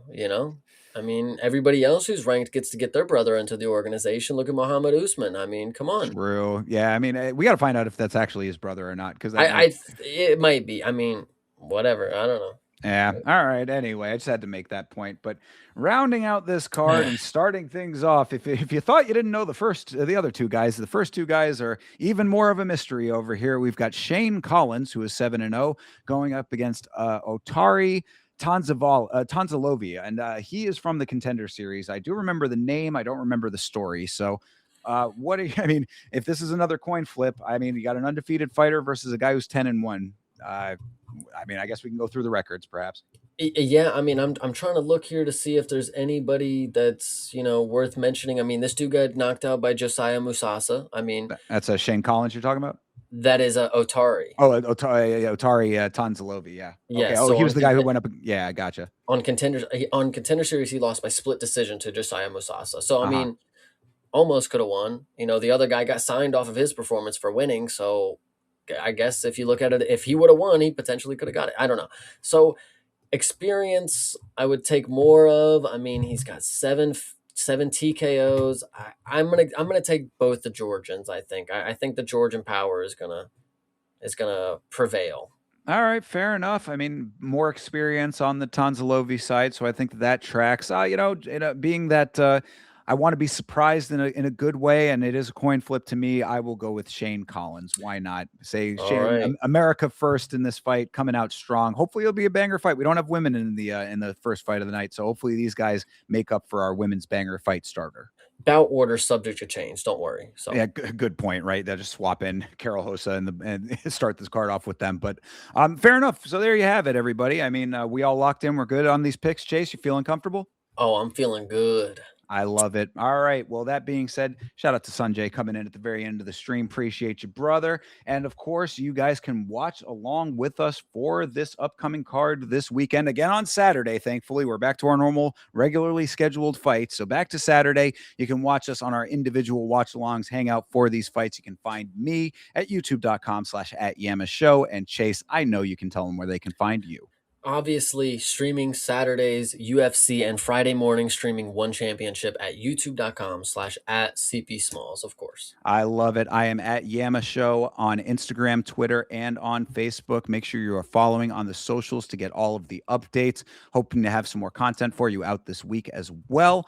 And, we will be back here next Monday to talk about all of these fights and so much more as we always do. So until then, everybody, you have a great rest of your night, a great rest of your week. And as always, fight on.